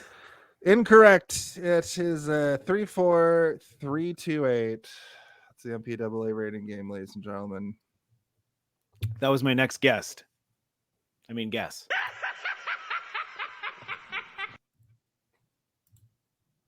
Oh, the MPAA, everyone. The MPAA. Wow. Wow. Well, that's been that. So Can the I ask transition- a question? yeah, Are you fielding questions at this time? I am. Yes. I've been dying to know this, and I've been waiting to come on the show to ask it. Is your show, true or false, the name of your show is a movie reference or not? False. False. Okay, because I always thought in my mind, and maybe some of your listeners do, I'd be curious to hear, that it's a reference to Back to the Future when Marty is watching TV and he's like, hey, I seen this one. And it's a rerun or whatever. He's like, sees a rerun on TV. Right. And then right after that,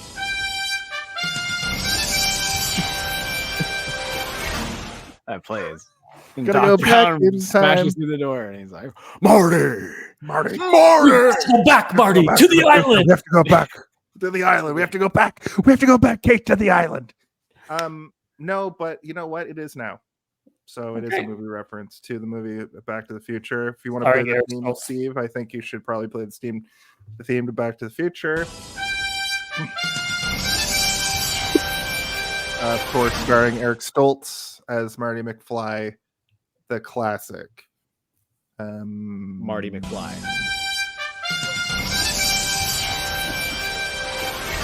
Incredible. That's incredible. I'm gonna I retroactively now declare that that's what the name of this show has always been related. Jason, to. have you seen all of the Back to the Future movies? Of course. Okay, I just thought I wasn't even sure if you've seen any of them. We've never talked. No, about them. I've seen Back to the Future 2 probably the most. I've seen Back to the That's Future where a lot. that one really utilizes this theme song.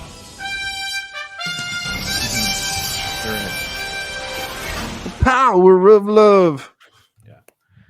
Back to the Future 3 is one that I've only on seen. Anaconda skin.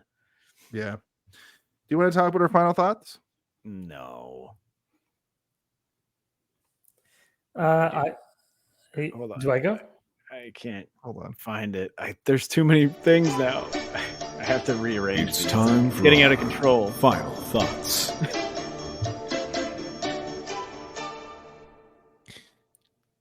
The rules are simple.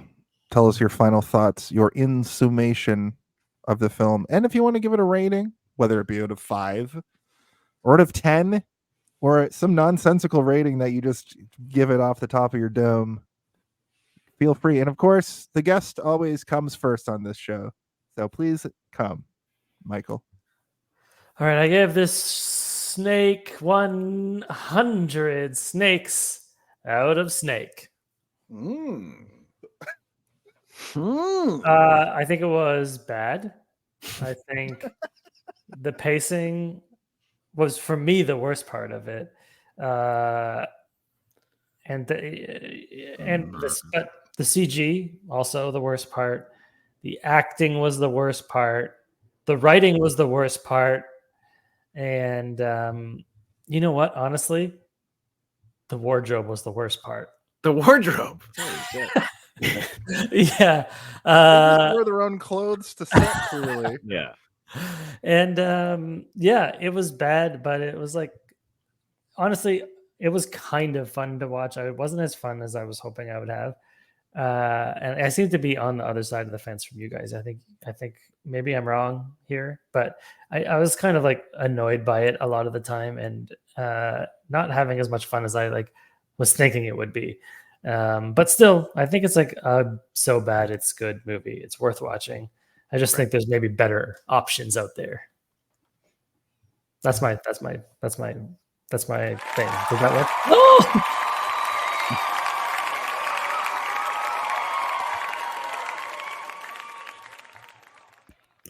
Fantastic. Steve, tell us about your final thoughts. Well, I mean, Anaconda. I agree with everything you said. Maybe not the wardrobe part, but everything else, yeah, it is bad. It's bad in almost every way. I think like it accomplishes certain things, but it accomplishes them on very base levels that a movie needs to do in order for you to consider it a movie. Like, let us know who your characters are. Okay, check. Now move on to introduce a threat. John Voight, weird voice that no one can understand where he's from or what race he is, and we really are kind of scared by him. Check. And it keeps doing that throughout the movie, but there's not really much else to it. You're watching a movie where you kind of understand the trajectory, and when you get to the end, you weren't surprised or shocked by anything. But I do have a good time with it, and I think that it probably has something to do with the fact that it's one of the first like scary in quotation marks movies I've ever watched in my life. And because you're trauma bonded to it after being locked in that basement for 3 weeks. Yes, yeah. And that guy telling me about reverse waterfalls and me being like, what the fuck? Yeah, all of this is true. But you know, like I do like it. I have a good time with it. And I think it's again one of the movies like last week we did something similar where I think that if you were to watch this with people, you would have a lot more time because you'd be having fun with the weirdness and you'd be kind of poking fun of it as you go through it rather than watching it for a discussion and being like, what can I talk about in this? Like his weird voice. I guess we'll talk about that for 45 minutes probably. So yeah, I don't know. It does, like I said, it holds a weird little space in my nostalgic brain where I like when I watch it, I am having a good time just because it is what it is. And I don't say that it is what it is. I mean, like it is what it is in my experience of experiencing it when I was 10. And it still feels like it kind of projects me back to when I was 10 when I watch it. So unfortunately, people who watch it who've never seen it before, not going to have that same experience. But if you watched it when you were 10, I can't recommend it enough. If I had to give it a rating, I would say he was right. The maniac with the voice, whose voice that we can't figure out where it comes from, John Voight, was right. Even though he tried to kill us, even though he's drenched us in monkey blood and tried to feed us to a snake so that he could make $1 million, he might have been right. The villagers were here the whole time. Maybe he was a good guy after all. That's my rating. All right. It's a good rating. Pretty good. Oh, thank you. Thank you. Thank you. Thank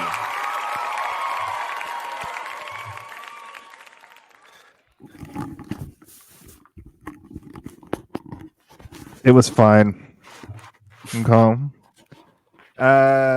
Some fun action, 90s cheese, but I think that might have ultimately been its biggest drawback because the switching between practical and CGI was like jarring at best for most of the movie. But they were ultimately both pretty bad. There were some great moments. You know, we talked about some of the good moments. We talked about a lot of the bad stuff. The sound design was fucked. It was all over the place, and the acting was a wide range of bad. Ice Cube was just Ice Cube. J-Lo was like, you know, just doing her just struggling through it, I guess. But like I said, this might be J-Lo's strongest attribute. She out of all the things she does, I think acting might be the best, considering what has come to light is that a lot of her songs throughout the late 90s and early 2000s, she's not singing. She's like singing over a backing track by a much more talented person. So it's interesting that we're gonna like if I was rating this like 15 years ago, I'd be like J-Lo, excellent singer, terrible actor, but I think her best skill is acting, unfortunately. Well, I am going to give this a low rating. I will say it was at least entertaining for the most part. Oh my God, Jason, I'm getting a call from Ben Affleck. Oh God. He said he's gonna kill you. He's gonna kill you. Whoa, dude, that's fucked. Oh my God, guys, look, it's Jennifer Lopez. Oh my God, Jennifer Lopez. Oh God. Yeah, that's right. South Park reference. Taco burrito. Nope, can't do that anymore or ever. Well, I'm going. Well, Yeah, fuck, you just did it. Yeah. I did it. Well, I'm gonna give this a low rating. I will say it was at least entertaining for the most part. I didn't have that. I wish this movie was over as much as I thought I would. So while watching it, I was like, this is at least entertaining throughout. It's a 2.4 out of 5. I give this movie an anaconda shot in the head twice, pickaxed to the tail, lit on fire, and axe to the face. I agree. That's pretty good.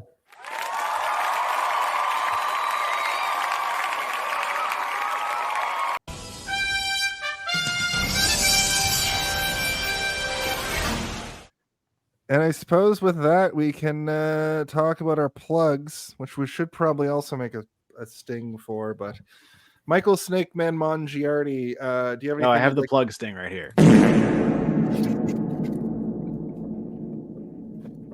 Okay. Michael Snakeman Mongiardi, do you have anything you would like to plug this week? Yeah, you know what? I do. I am going to plug the Sonar Podcast Network, which is a podcast network that I run.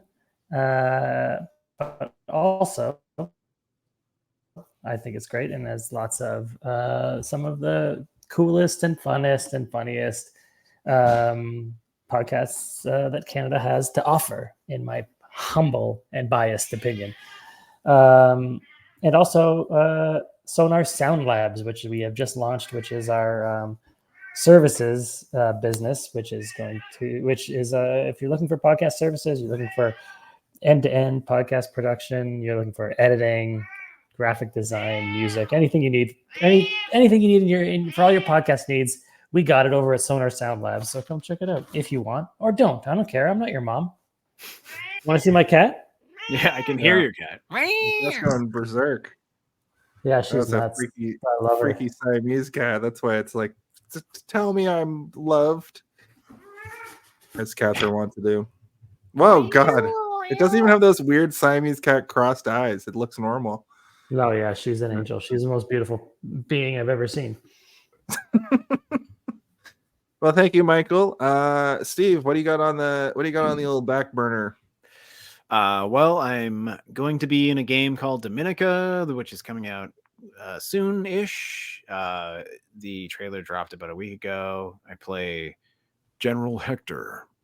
I'm here to guide you through the cosmos. But I also am on Darth Theorist, which is happening every week, 4 times a week. It's trucking forward every single week. We're almost at 1 million views, which is pretty cool. Other than that, you can check me out on True Crime Stories. I'm now the official narrator for that. If you want to hear me talking about a man murdering his wife or a woman murdering all her children, or whatever, like it's that kind of thing.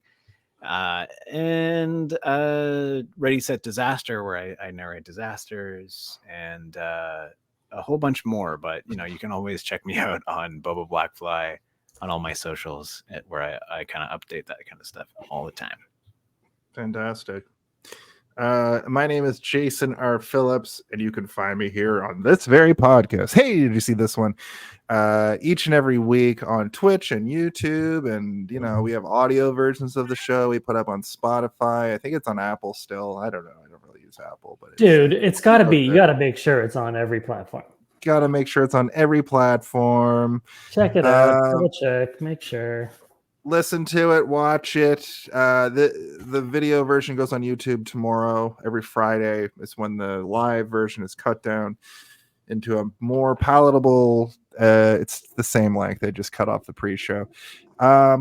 I'd also like to promote, I'm a professional wrestling announcer here in Toronto for a company called Super Kicked. We have a show tomorrow night, August 23rd, where I will be saying the names of the wrestlers extremely loud to let you know what their names are while they walk to the ring. I'll be saying things like, hey, did you see this one? And they'll be like, I can see Every Thursday at 8 p.m. Every Thursday. I should just sneak that into my announcing. And I don't want to make do anything. promises, but I once went to one of your shows, your Super Kick shows, and I saw you get clotheslined by a wrestler. So, you go to the show, maybe you'll see Jason get knocked out. Who knows?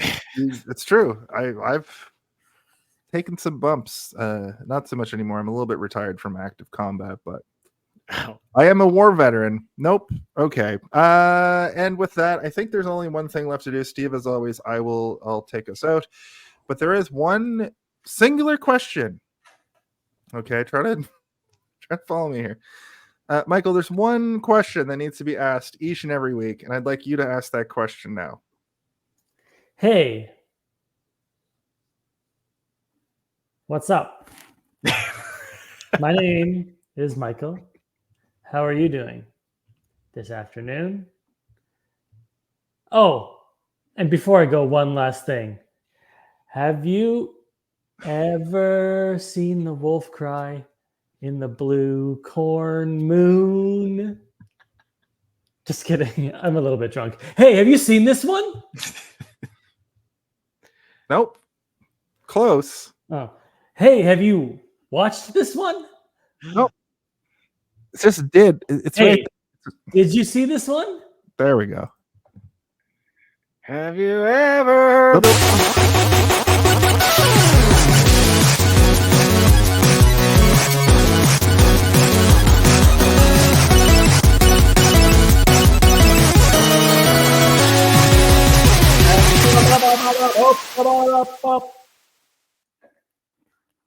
I didn't mean. Hey, have you seen this one? Is close enough. I think that would have been fine. Yeah, you should have hit the pocket, the hot pocket. Hot pocket. Hot pocket. I got it. Beam up some Star Trek content with Live Long and Podcast. Tune in to X-Rated, the X-Men animated review show. Artistic interviews with graphic histories. A roundtable movie discussion with Hey, did you see this one? And movie reviews with Hold Up, a movie podcast. And while you're at it, spin a few records with Eamon on Track. Watch us duke it out on trivial debates. And let's chat about TV with the Super Mater Brothers. It's all here on the United Federation of Podcasts.